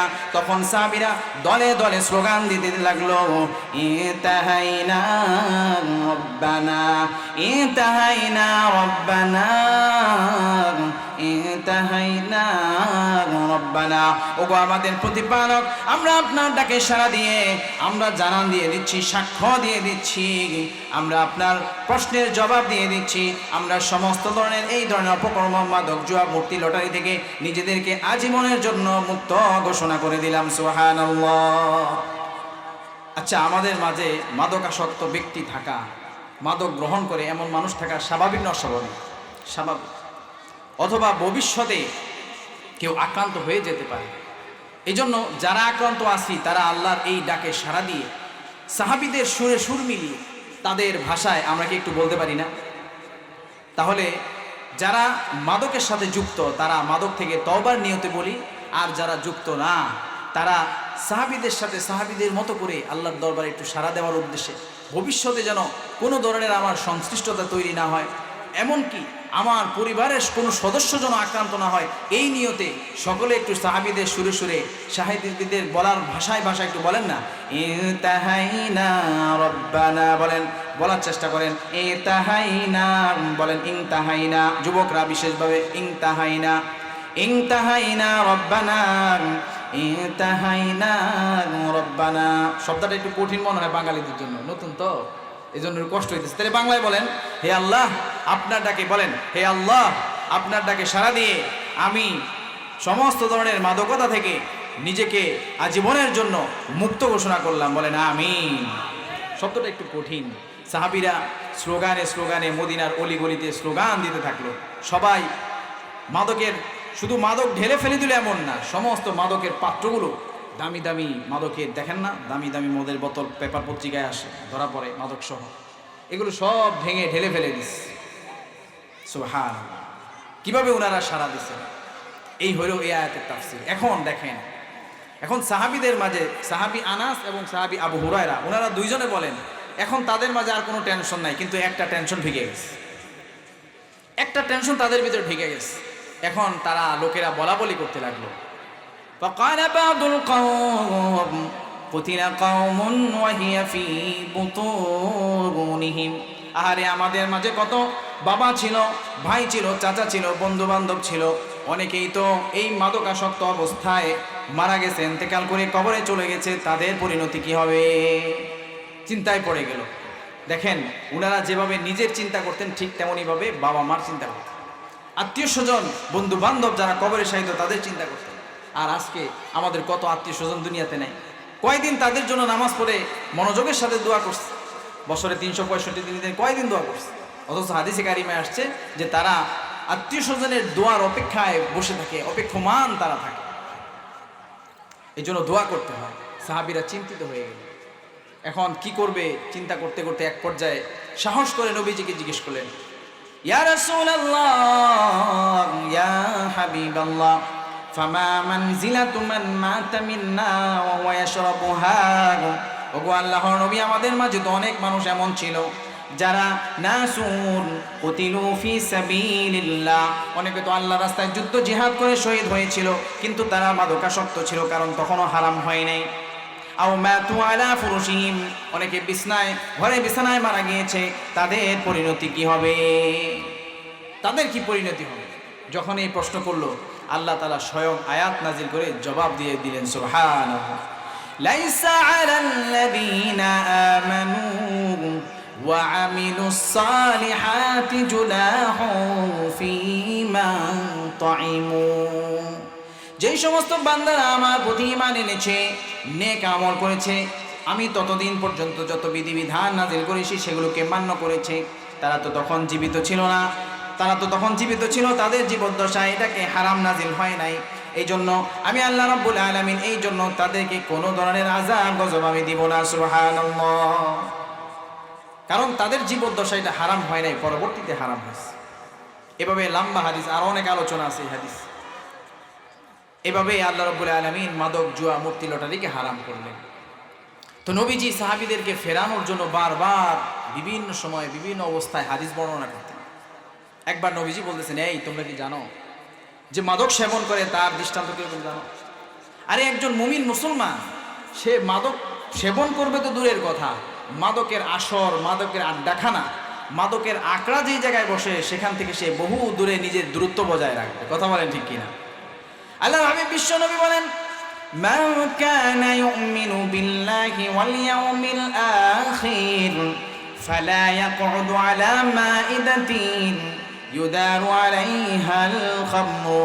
ও আমার সাহাবীরা শোনো, যে আল্লাহ তাআলার প্রতি বিশ্বাস রাখে যে ঈমানদার, যে আখিরাতের প্রতি আল্লাহ তাআলার কাছে হিসাব দেওয়ার ব্যাপারে বিশ্বাস রাখে, সে মাদক সেবন করবে তো দূরের কথা, মাদকের আড্ডাখানা, মাদকের আসর যেখানে বসে সেখান থেকে সে বহু গুণে দূরে থাকে। সুবহানাল্লাহ, বহু গুণে সে দূরে থাকে। সে সেখানে যাবে তো দূরের কথা, বহু গুণে সে দূরে থাকে। আজকে যদি এরকম হইতো যে মাদক থেকে আমরা দূরে থাকি, তাহলে আমরা আমাদের যুব সমাজগুলো মাদকে আক্রান্ত হইত। একটুখানি টেস্ট করার জন্য যায়, সেখানে সে ফাঁদে পড়ে যায়। কথা বলেন ঠিক কিনা? আবার যখন কিছুদিন গেল, নবীজি আরেক হাদিস বললেন যে তোমরা কি জানো মাদক কেমন খারাপ জিনিস? তোমরা তো ছেড়ে দিছো, জেনে রাখো মাদক যে একবার পান করে তার 40 দিন পর্যন্ত নামাজ ইবাদত কবুল হয়। বলেন নাউজুবিল্লাহ। নবীজি বলেন এই যে তানিবুল খামরা, ও আমার উম্মতেরা শোনো, তোমরা মাদক পরিত্যাগ করে দাও, ছেড়ে দাও। কেননা ফামান শারিবাহা লাম তুকবাল মিনহু সালাতুহু 40 ইয়াওমা, যে একবার মাদক সেবন করে আল্লাহ রাব্বুল আলামিন 40 দিন পর্যন্ত ওই মাদকাসক্ত ব্যক্তির 40 দিন পর্যন্ত নামাজ ইবাদত কবুল করেন না। বলেন নাউজুবিল্লাহ। এখন যারা মাদক সেবন করে বলবো আমি তো নামাজই পড়ি না, কবুল করার কি আছে? কি বলবে না? আমি তো নামাজই পড়ি না, কবুল করার কি আছে? নামাজ একজন মুসলমানের পরিচয়। আল্লাহর হাবিব বিশ্বনবী বলেন নামাজ হলো এমন এক ইবাদত যেটা একজন মুসলমান এবং বেঈমানের মাঝে পার্থক্য নির্ণয়কারী। বাজারে দেখবেন নকল সোনা আসল সোনা নির্ণয়ের জন্য কোষ্টি পাথর পাওয়া যায়। প্রত্যেকটা জিনিস নির্ণয়ের জন্য একটা পরিমাপক আছে। ঠিক তেমনই ভাবে একজন মুসলমান একজন বেঈমান এর মাঝে পার্থক্য নির্ণয়কারী ইবাদত হলো নামাজ। ইন্না বাইনার রাজুলি ওয়া বাইনাশ শিরকি ওয়াল কুফরি তারকাস সালাহ। নবীজি বলেন নিঃসন্দেহে একজন ইমানদার বেঈমানের মাঝে পার্থক্য নির্ণয়কারী ইবাদত হলো নামাজ। অন্য হাদিসে নবীজি বলেন আল-আহদুল্লাযী বাইনানা ওয়া বাইনাহুমুস সালাহ। নামাজ হলো এমন একটি ইবাদত যেটা হলো ইমানদার বেঈমানের মাঝে পার্থক্য নির্ণয়কারী অঙ্গীকার হলো নামাজ। মুমিন বান্দা আল্লাহ তাআলার সাথে অঙ্গীকারাবদ্ধ, সে নামাজ আদায় করবে। একজন মুমিন বান্দার গুণাবলী হলো যখন আজান হয়ে যায় তখন থেকেই তার নামাজের জন্য ফিকির শুরু হয়ে যায়। কথা বলেন ঠিক কিনা? যখন মুয়াজ্জিন সাহেব আজান দেয় আল্লাহু আকবার আল্লাহু আকবার, সে তখন থেকেই নিজেকে শুরু করে দেয়, প্রস্তুতি নিয়ে শুরু করে দেয়। সেও জবাব দিয়ে বলে আল্লাহু আকবার আল্লাহু আকবার। ও মুয়াজ্জিন সাহেব, তুমি আল্লাহু আকবার বলে আল্লাহ তাআলার বড়াই বড়ত্ব ঘোষণা দিয়েছো, আমিও জবাব দিয়ে তোমার সাথে তালে তাল মিলিয়ে বলছি আল্লাহু আকবার আল্লাহু আকবার। আল্লাহ সবচেয়ে বড়, আল্লাহ সবচেয়ে বড়। এবার মুয়াজ্জিন যখন বলে আশহাদু আল্লা ইলাহা ইল্লাল্লাহ, মুমিন বান্দা তখনই সে জবাব দিয়ে বলে আশহাদু আল্লা ইলাহা ইল্লাল্লাহ। আবার যখন মুয়াজ্জিন সাহেব বলে আশহাদু আন্না মুহাম্মাদার রাসূলুল্লাহ, আমি সাক্ষ্য দিচ্ছি আল্লাহর রাসূল মুহাম্মদ হলেন আল্লাহ তাআলা প্রেরিত রাসূল, তখন একজন মুসলিম ইমানদার সে জবাব দিয়ে বলে আশহাদু আন্না মুহাম্মাদার রাসূলুল্লাহ। যখন মুয়াজ্জিন বলে হাইয়া আলাস সালাহ, তুমি নামাজের দিকে আসো, তখন ইমানদার বলে হাইয়া আলাস সালাহ, চলো আমরা সকলে নামাজে যাই। আবার যখন মুয়াজ্জিন ডেকে বলে হাইয়া আলাল ফালাহ, প্রকৃত সফলতার দিকে আসো, দুনিয়া এবং আখিরাতের সফলতার দিকে আসো, তখন ইমানদার সাথে সাথে জবাব দিয়ে বলে হাইয়া আলাল ফালাহ, চলো সকলেই যাই, সফলতার দিকে যাই। এভাবে এক এক করে আজান শেষ করে। কথা বলেন ঠিক কিনা? পার্থক্যটা আজান থেকে শুরু হয়ে যায়। অনেকে জবাব দেয় না, কিন্তু একজন ইমানদার যিনি পাক্কা ইমানদার তিনি আজানের সাথে সাথে জবাব দেওয়া শুরু করে দেয়। এবার আল্লাহ তাআলা বলেন বান্দা তুমি নামাজে আসো। হাদিসে কুদসিতে আল্লাহর হাবিব হাদিসটা বর্ণনা করেছেন। আল্লাহ তাআলা বলেন কাসামতুস সালাতা বাইনি ওয়া বাইনা আবদি নিসফাইন। বান্দা তুমি কি মনে করো তুমি একাকী নামাজ আদায় করো? এমনটা নয়, তুমি একাকী নামাজ আদায় করো না, আমি আল্লাহ তাআলা স্বয়ং তোমার নামাজে শরীক হই। বলেন সুবহানাল্লাহ। নিসফুহা লি ওয়া নিসফুহা লিআবদি, নামাজের অর্ধেক হলো আমার জন্য আর বাকি অর্ধেক হলো বান্দা তোমার জন্য। বলেন সুবহানাল্লাহ। ফাইদা ক্বালা আল আবদু আলহামদুলিল্লাহি রাব্বিল আলামিন, আল্লাহ তাআলা বলেন বান্দা যখন বলে আলহামদুলিল্লাহি রাব্বিল আলামিন, আমি আল্লাহ তাআলা বান্দার বলার সাথে সাথে বলি হামিদানি আবদি, বান্দা আমার প্রশংসা করলো, আমি তার প্রশংসার স্বীকৃতি দিয়ে দিলাম। বলেন সুবহানাল্লাহ। বান্দা বলল আলহামদুলিল্লাহ, আল্লাহ তাআলা সাথে সাথে জবাব দিয়ে বলে দিল। বান্দা মনে করে আমি তো একাকী নামাজ পড়ি, অথবা জামাতে পড়ে মানুষ নিয়ে পড়তেছি, কিন্তু আল্লাহ তাআলা জবাব দিতেছে, হয়তোবা আমি আপনি এই এই যে আমাকে আপনাকে দেওয়া চামড়ার কান, এটা দিয়ে আমি হয়তো শুনতে পাই না, কিন্তু আল্লাহর হাবিবের কথা সত্য না মিথ্যা? সত্য, এতে কোনো সন্দেহ আছে? কোনো সন্দেহ। এবার আল্লাহ তাআলা বলেন, বান্দা যখন পড়ে আর রহমানির রহিম, সাথে সাথে একটু পড়েন না রহমানির রহিম, বান্দা যখন পড়ে আর রহমানির রহিম, তখন আল্লাহ তাআলা বলেন, আমি সাথে সাথে জবাব দিয়ে বলি আসনা আলাইয়া আবদি, আরে বান্দা আমার গুণকীর্তন করছে, আমি সাথে সাথে এই কথা বলে তার ওই তেলাওয়াতের জবাব দেই সুবহানাল্লাহ। فإذا قال العبد الرحمن الرحيم مالك يوم الدين, বান্দা যখন মালিক ইয়াউমিদ্দিন পড়ে, আমি আল্লাহ তাআলা জবাব দিয়ে বলি মাজ্জাদানি আবদি, বান্দা আমার মর্যাদা সম্পর্কে আলোচনা করছে, এই কথা বলে আমি বান্দার সাথে নামাজে শরীক হই সুবহানাল্লাহ। এবার বান্দা যখন পড়ে ইয়াকা না'বুদু ওয়া ইয়াকা নাস্তাঈন, বান্দা যখন এই আয়াতখানা পড়ে তখন আমি জবাব দিয়ে বলি হাযা বাইনি ওয়া বাইনা আবদি ওয়া লিআবদি মা সাআলা, আরে এটাই তো বান্দার সাথে আমার সম্পর্ক, সে আমার ইবাদত করবে, আমার কাছে সাহায্য চাবে, আর আমার বান্দা আমার কাছে যা চাবে আমি আল্লাহ রাব্বুল আলামিন তাকে সেই সমস্ত জিনিস দান করে দিব সুবহানাল্লাহ। এবার বান্দা যখন পড়ে ইহদিনাস সিরাতাল মুস্তাকিম সিরাতাল লাযীনা আন'আমতা আলাইহিম গায়রিল মাগদুবি আলাইহিম ওয়ালাদ-দাল্লিন, বান্দা যখন এইটুকু পড়ে যখন শেষ করে, আমি আল্লাহ রাব্বুল আলামিন বান্দাকে জবাব দেই হাদা লিআবদি ওয়া লিআবদি মা সাআলা, বান্দা আমার কাছে হেদায়েতের পথ চেয়েছে, এটা তো বান্দার জন্য অত্যন্ত গুরুত্বপূর্ণ বিষয়, আমি আল্লাহ রাব্বুল আলামিন বান্দা যা চেয়েছে তাকে আমি আল্লাহ রাব্বুল আলামিন তা বরাদ্দ করে দিলাম সুবহানাল্লাহ। এখন থেকে নামাজ পড়লে এই ভাবটা কল্পনা করা যাবে না? কল্পনা করা যাবে? এটাই তো নামাজের ভিতরে একটা মুরাকাবা। আমি চিন্তা করলাম যে আল্লাহ তাআলা আমাকে জবাব দিচ্ছেন, ফিকির করা। অনেক বড় বড় ওলিয়ারা এগুলোর জবাব শুনতে পান, কথা বলেন ঠিক কিনা? ওই যোগ্যতা যখন আমার আপনার তৈরি হবে, তখন আমি আপনিও এই জবাবগুলো আল্লাহ তাআলা শোনার ব্যবস্থা করে দিবেন, বলেন না সুবহানাল্লাহ। এই জন্য নামাজ পড়বো তো ইনশাআল্লাহ, আল্লাহ রাব্বুল আলামিন আমাদেরকে কবুল করেন। তো যে কথা বলতেছিলাম, যে মাদক একবার গ্রহণ করে তার কয়দিন নামাজ কবুল হয় না? 40 দিন পর্যন্ত নামাজ কবুল হয় না। নামাজ অনেক বড় ইবাদত, এটা যখন বান্দা না করবে তখন প্রতিটা ঘাটিতে সে আক্রান্ত, আটকা পড়ে যাবে। কবরে যখন তাকে দিবে, আমরা জানি কবরে তাকে কতগুলো প্রশ্ন করা হবে, কথা বলেন ঠিক কিনা? কিন্তু আরেকটা হাদিস আছে, খুব সুন্দর একটা হাদিস, সেই হাদিসে আসছে যে কবরে যখন তাকে দেওয়া হবে তখন তাকে প্রশ্ন করার আগে তাকে একটা পরীক্ষা করা হবে, তাকে একটা পরীক্ষা করা হবে। কবরে এবং হাসরে দুই ধরনের পরিস্থিতি হবে। একটা হলো তাকে প্রশ্ন করে তার কাছ থেকে জবাব নিয়ে তাকে জান্নাত দেওয়া হবে, আরেকটা হলো তাকে পরীক্ষা করে তাকে জান্নাত দেওয়া হবে, বলে সুবহানাল্লাহ।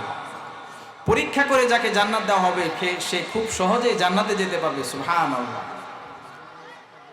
হাদিসে কারিমায় নবীজি বলেন ইদা উদখিলাল মাইয়িতুল কবরা, যখন কোনো বান্দাকে কবরে দেওয়া হয়, মুসিলাতিশ শামসু লাহু ইনদা গুরুবিহা, তখন আল্লাহ রাব্বুল আলামিন তার জন্য সূর্য ডুবে যাচ্ছে এমন একটা পরিবেশ কায়েম করে দেন। সূর্য ডুবে যাচ্ছে এমন একটা পরিবেশ।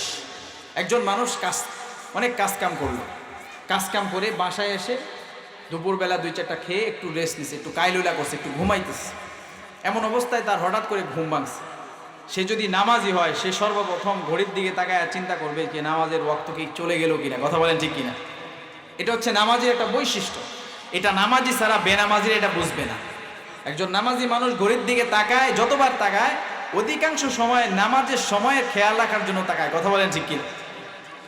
তখন যখন এরকম পরিস্থিতি হবে, তো হাদিসে কারিমা বলেন ফায়াজলিসু ওয়ায়ামসাহু আইনাই, তখন ওই মুর্দাকে উঠানো হবে, বসানো হবে, সে উঠবে, উঠে দেখবে সূর্য ডুবে যাচ্ছে এমন একটা পরিবেশ।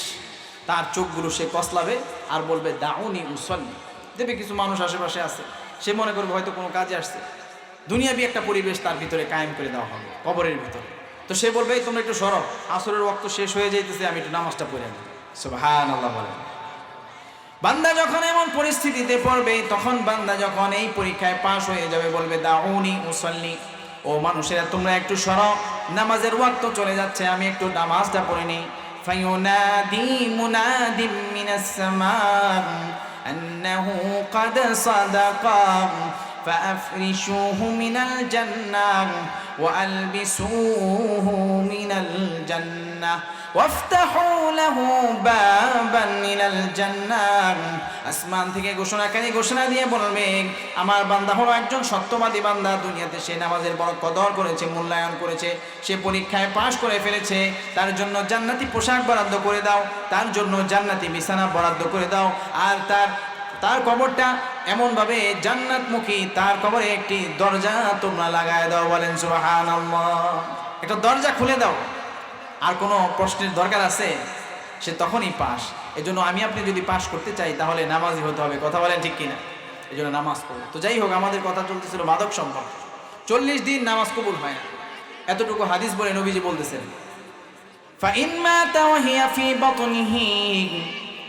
তোমরা তো 40 দিন নামাজ কবুল হয় না, এই কথাটা শুনলে আরেকটা কথা শোনাও।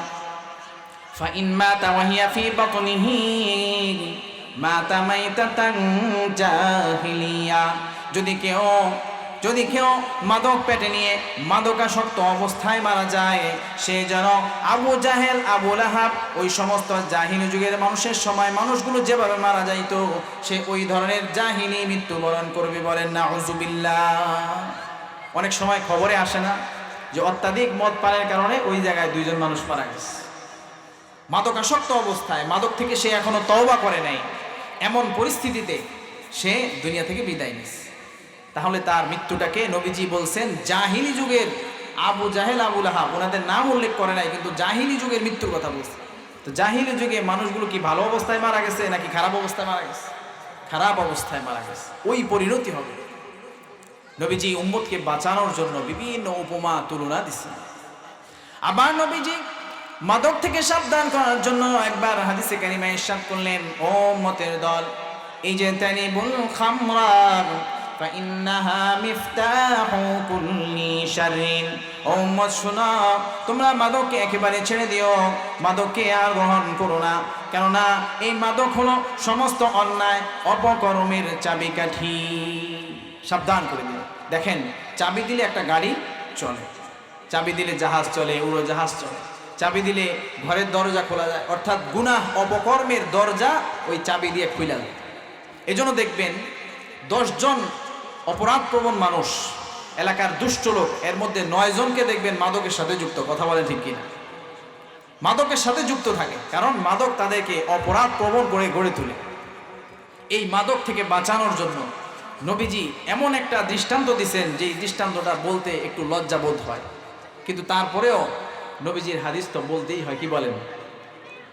নবীজি বলেন, ও আমার উম্মত শোনো, যে মদ্যপান করে তার পরিণতিটা কেমন হয়? ফামান শারিবাল খামরা ওয়াকা আলা উম্মিহি ওয়া খালাতিহি ওয়া আম্মিহি, যে মাদক সেবন করে, মাদক পান করে, তার দৃষ্টান্ত হলো মা, খালা, চাচির সাথে জেনা ব্যভিচারকারীর মতো। বলেন নাউযুবিল্লাহ।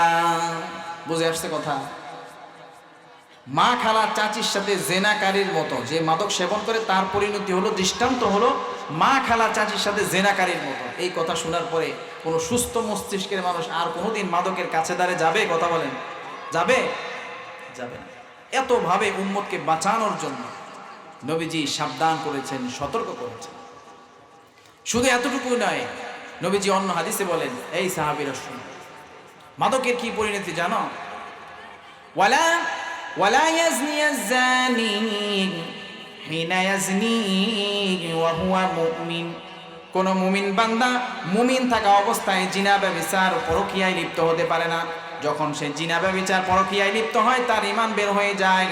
ওয়ালা ইয়াশরাবুল খামরা হিনা ইয়াশরাবুহা ওয়া হুয়া মুমিন, যখন কোনো বান্দা মাদক সেবন করে, তখন সে আর ঈমানদার থাকে না, তার থেকে ঈমান বের হয়ে যায়।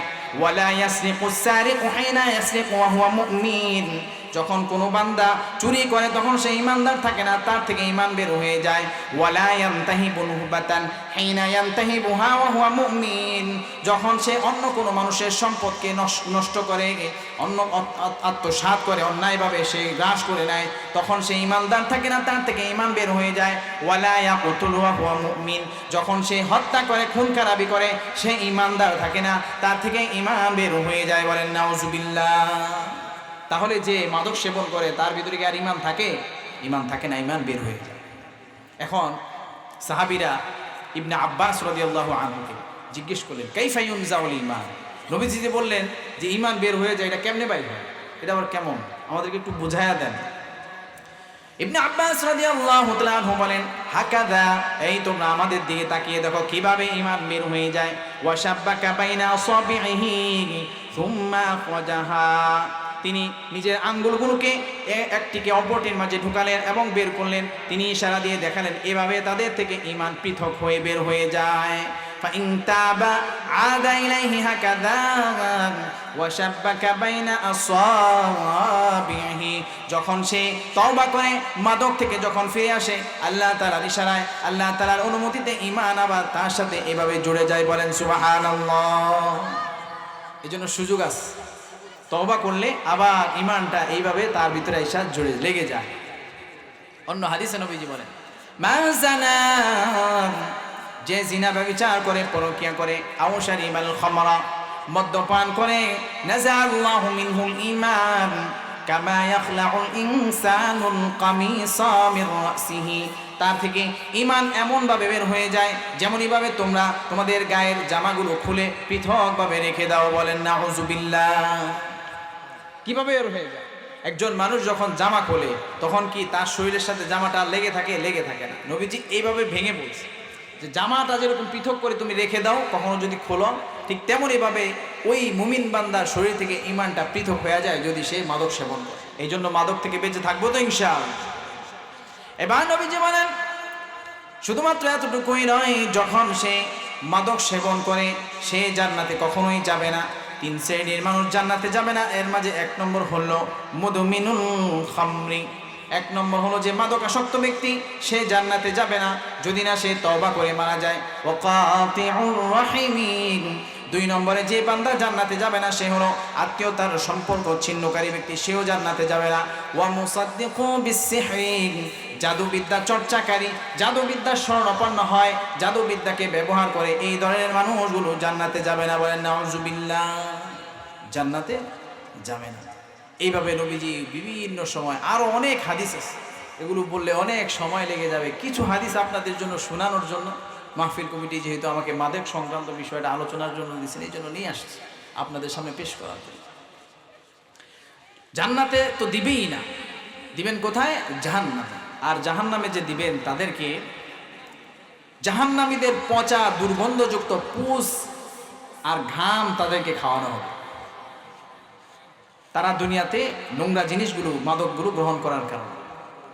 হাদিসে কারিমায় আসছে আন্না রাজুলান কাদিমা মিন জাইশান, একজন লোক, এই হাদিসটা একটু গুরুত্বের সাথে শুনলে অনেক কিছু বুঝে আসবে। একজন লোক ইয়ামান থেকে আসছে, এলাকার নাম জাইশান। আয়েশা নবীজিকে বলতেছি ইয়া রাসূলুল্লাহ, আমরা আমাদের দেশে একটা মাদক পান করি যেটা আপনাদের মাদকের সাথে মিলে না। একটা জিনিস আমরা পান করি, ইউকালু লাহুল মিজরু, ওইটার নাম হলো মিজর, এটার নাম খমর না। এখন নামের ভিন্নতা, তো তাদের ভিতরে জানার আগ্রহ যে এটাকে আবার হারাম কিনা। ওনারা কত সচেতন ছিলেন, আজকে আমরা জেনে বুঝে হারামে লিপ্ত হই, আর ওনারা যেটা সন্দেহ হইতো নিজ থেকে আয়েশা জিজ্ঞেস করত। উনি ইয়ামান থেকে আয়েশা মদিনায় আয়েশা এই কথাটা জিজ্ঞেস করতেছে, ইয়া রাসূলুল্লাহ এটার ব্যাপারে কি বলবেন?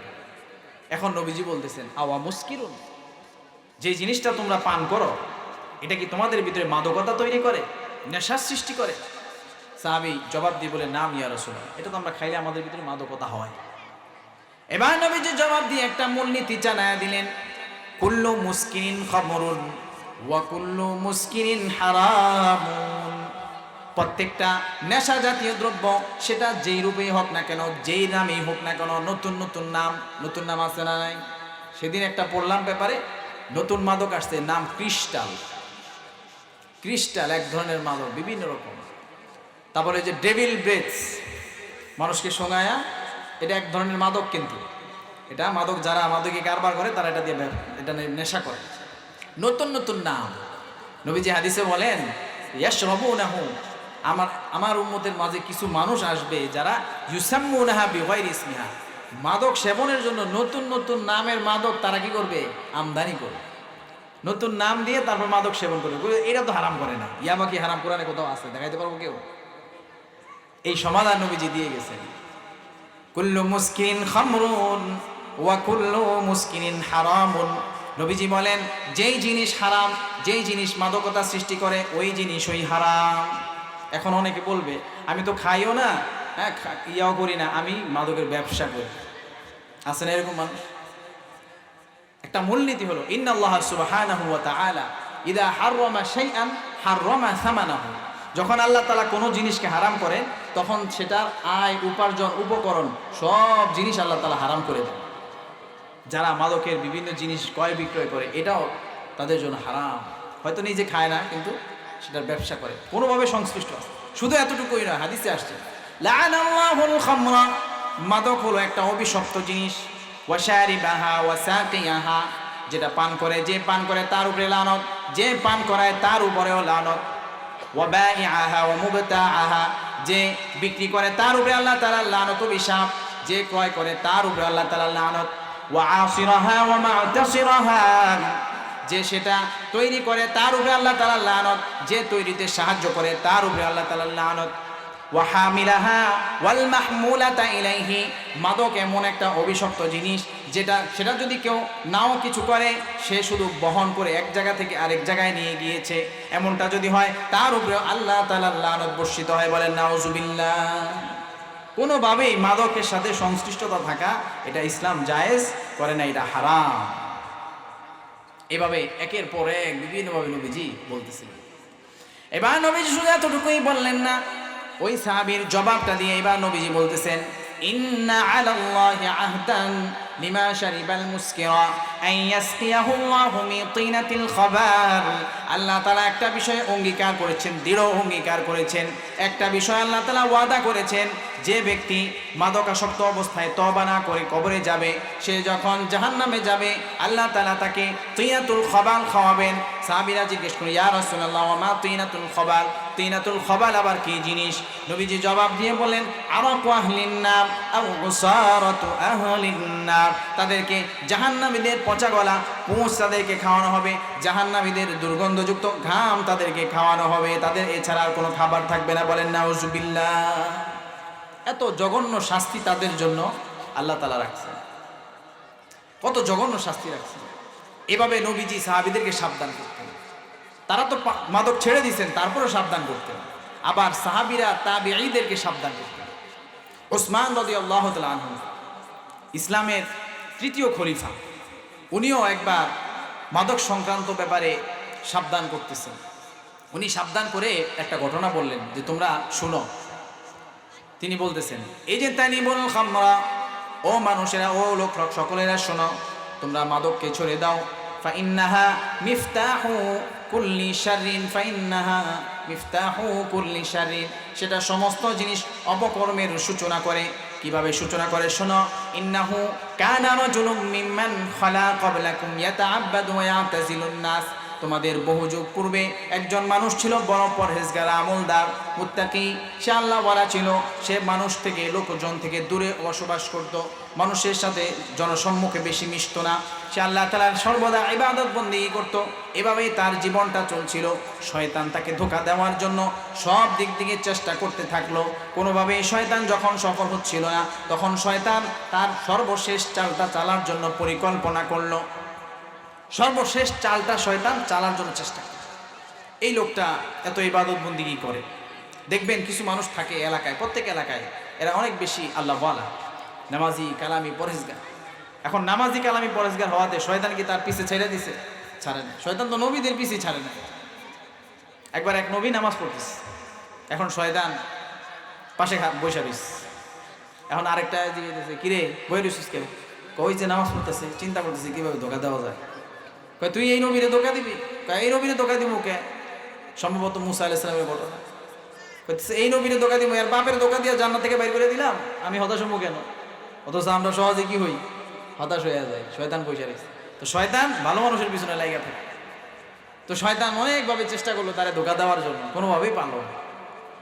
তো মানুষকে ধোকা দেওয়ার জন্য শয়তান সর্বশেষ একটা মজবুত হাতিয়ার ব্যবহার করে। নবীজি হাদিসে বলছেন, আর নিসা ও হাবাইলু শাইতান, দুশ্চরিত্রা নারী হইল শয়তানের সর্বশেষ চাল। এখন সে চিন্তা করলো এইটা ছাড়া এই রোগের ধোকা দেওয়ার আর কিছু বাকি নাই, সব পন্থা পদ্ধতি তার পিছনে ব্যবহার করে ফেলাইছে, কি করা যায়? শয়তানে চিন্তা ভাবনা করে ওই এলাকার এক সুন্দরী মহিলা, যার চরিত্রটা দুশ্চরিত্র ছিল, দূষিত ছিল, সুবিধার মানুষ না, তাকে টার্গেট করে ওই আল্লাহওয়ালার পিছনে তাকে মুগ্ধ বানায় দিল, বশ বানায় দিল। এখন ওই মহিলা চিন্তা করতেছে, তার ভিতরে যখন এটা শয়তান খোঁচাইতেছে যে ওই মানুষটা এত আমলদার, তারে টার্গেট করো তুমি, এভাবে তার ভিতরে ওয়াসওয়াসা দিয়েছে, সে তাকে টার্গেট করছে। এখন কিভাবে ওই আল্লাহওয়ালাকে ধোঁকা দেওয়া যায়? এখন সে বহুত চিন্তা ভাবনা করে সে একটা ফোন দিয়ে আসলো। সে ফোন দিয়ে এটে তার কাজের মেয়েকে বলল, যাও তাকে যে বলবা যে একটা ভালো কাজে আপনাকে সাক্ষী দিতে হবে, একটু মেহেরবানি করে আসলে ভালো হয়। সাহাবী ওসমান রাদিয়াল্লাহু তাআলা আনহু বলতেছেন, ফাআরসালাত ইলাইহি জারিয়াতুহা, সে তার কাজের মেয়েকে পাঠালো, যে বলো, ইন্নাহা তাদউকা লিশ-শাহাদা, আমার মনিব মহিলা আপনাকে একটা ভালো কাজের সাক্ষী হওয়ার জন্য ডেকেছেন। ভালো কাজের সাক্ষী হওয়া, এটা ভালো কাজ করার মতো কথা বলে, ঠিক কিনা? সওয়াবের কাজ, নেকির কাজ। এখন সে চিন্তা করলো একটা ভালো কাজের সাক্ষী হব, এটা তো খুব ভালো খবর, তাহলে তো এখানে যাওয়া উচিত। এখন সে ফানতালাকা মা জারিয়াতিহা, সে ওই কাজের মেয়ে লোক বাচ্চাটা তার সাথে বের হয়ে গেছে, ওই চলো তুমি একসাথে তোমার সাথে যাই। সেই যাইতে যাইতে ওই দুশ্চরিত্রা মহিলার যে বড় একটা বাসা ছিল, বড় প্রাসাদের মতো বাসা ছিল, অনেকগুলো রুম সেটার ভিতরে। সাহাবী ওসমান বলেন, ফাদাখালা, যখন সে সেখানে ঢুকলো, তারপরেই ওই ছোট মেয়ে লোকটা, যেটা কাজের মেয়ে লোক, পরিকল্পনা অনুযায়ী সে কি করলো, পিছন থেকে দরজাগুলো বন্ধ করে দেওয়া শুরু করলো। ফাবাদা কুল্লামা দাখালা বাবান আগলাকাত হুদুনাহু, ওই আল্লাহর ওলি এক রুমে যায়, বলতেছে এই রুমে না, সামনে রুমে যান, এটা বইলা পিছন দিয়ে দরজা লাগায় দেয়। এভাবে করে একটা রুম যাইতে যাইতে যাইতে শেষ রুম পর্যন্ত পৌঁছায় গেছে। শেষ রুমে হাত্তা ওয়াসালা ইলা ইমরাতিন মাদিয়া। সাহাবী ওসমান রাদিয়াল্লাহু আনহু বলেন যে সে যেতে যেতে একবারে একটা রুমে গেল, দেখলো রুমটা অনেক পরিপাটি, অনেক আরামদায়ক, বিছানা। একজন সুন্দরী রমণী সেজে গুজে অন্তরঙ্গ মানুষের সাথে সময় কাটানোর জন্য যেভাবে সাজা দরকার, সে শতটুকু সেজে গুজে বসে আছে। আর সামনে মদের শরাব সাজায় রাখছে, দামি দামি বিভিন্ন রকম আইটেম। তার সাথে আবার একটা ছোট বাচ্চাও আছে, খুবই সুন্দর সুশ্রী, ছোট্ট একটা বালক বাচ্চা। এখন এই দৃশ্য দেখে সে বলে, কি ব্যাপার, আমাকে এখানে আনলো একটা ভালো কাজের সাক্ষীর জন্য, এরকম কেন পরিস্থিতি? এখন ওই মহিলা তাকে বলতেছে, আল্লাহ আল্লাহ, আমি তো শপথ করে বলছি, আমার রবের প্রতিপালকের আল্লাহ শপথ করে বলছি, মা দাআউতুকা লিশ-শাহাদা, আমি তো তোমাকে কোনো সাক্ষী টাক্ষী দেওয়ার জন্য ডাকি নাই, আমি আমার মনোবাসনা পালন করার জন্য, আদায় করার জন্য, পুরা করার জন্য তোমাকে রেখেছি। ওয়ালাকিন দাআউতুকা লিতাকা আলাইয়া, তোমাকে আমার মনোবাসনাটা পূরণ করতে হবে। আও তাকতুলা হাদাল গুলাম, আমার মনোবাসনাটা যদি তুমি পুরা না করো, তবে আরেকটা কাজ তুমি করতে পারো, সেটা হলো এই বাচ্চাটাকে তোমার হত্যা করতে হবে। আও তাশরাবা মিন হাদিহিল খামরি কাসা, অথবা তোমাকে এখান থেকে এক পেয়ালা মদ পান করতে হবে। এই তিনটা অপশন তোমাকে আমি দিলাম। ফা ইন আবাইতা সিহতু ওয়া ফাদাহতুকা, যদি তুমি আমার এই প্রস্তাবনা অস্বীকার করো, তবে আমি চিল্লা ফাল্লা করব, চিৎকার করব, লোকজন জড়ো করব, তোমাকে অপদস্থ, বেইজ্জতি, লাঞ্ছিত করে আমি তোমাকে এখান থেকে বিতাড়িত করব। পড়ছেনি মহাবিপদে, বেচারা ঢুকে গেছে ভালো একটা উদ্দেশ্যে, এখন তো দরজা সব লাগাইছে, দরজা জানলা লাগাই দিয়ে বলছে, এই তিনটা অপশন তোমার জন্য আছে, হয় আমার সাথে আমার মনোরঞ্জন করবা, তা না হইলে এই বাচ্চাটাকে হত্যা করবা, তা না হলে মদ পান করবা, তাইলে তুমি কি করবা, এখান থেকে বাঁচতে পারো, তা না হলে আমি লোকজন জড়ো করবো আর তোমাকে কলঙ্কিত করে এখান থেকে বিদায় করবো। কি পরিস্থিতি বলেন, হার্ট অ্যাটাক করে মরে যাওয়ার মতো অবস্থা, কি মহাবিপদ। এই আল্লাহর ওলি সহজ সরল মানুষ, যারা আল্লাহর ওলি হয় এরা একটু সহজ সরল, দুনিয়ার ভেজাল বোঝাল বুঝে কম। এখন চিন্তা করলো, আরে আমার মতো মানুষ ছোট একটা সগীরা গুনাহ করি না, জিনার মতো একটা এত বড় গুনাহ আমি করবো, এটা কি হয় আমার দ্বারা? চিন্তিত হয়ে পড়বে, চিন্তা করতেছে আরে কি পরিবেশ পেরেশানিতে পড়ে গেলাম, এটা তো করা যায়। পরে চিন্তা করলো তাহলে 2 নম্বরটা চিন্তা করলো, একটা মানুষকে আমি মারবো, খুন করবো, এটা কি হইতে পারে আমার দ্বারা? আমি ছোট একটা গুনাই করি না, একটা মাছই মারি না, প্রয়োজন ছাড়া এখানে আমি বাচ্চাটাকে খুন করবো, এটা কেমন দেখা, কত বড় মারাত্মক গুণ। এবার সে 3 নম্বরটা নিয়ে চিন্তা করে যে 1 পেয়ালা মদ খাইতে বলছে, আমার মনে হয় এটাই হালকা, এটাই তাইলে মনে হয় খায়া কোনো রকম এখান থেকে পারে, কারণ বাকি 2টা তো অনেক বড় বড়, কি বলেন, বড় বড় মনে হইতেছে না? তো সাহাবী ওসমান এই উদাহরণটা কেন দিলেন এই ঘটনা থেকে বুঝে আসবে।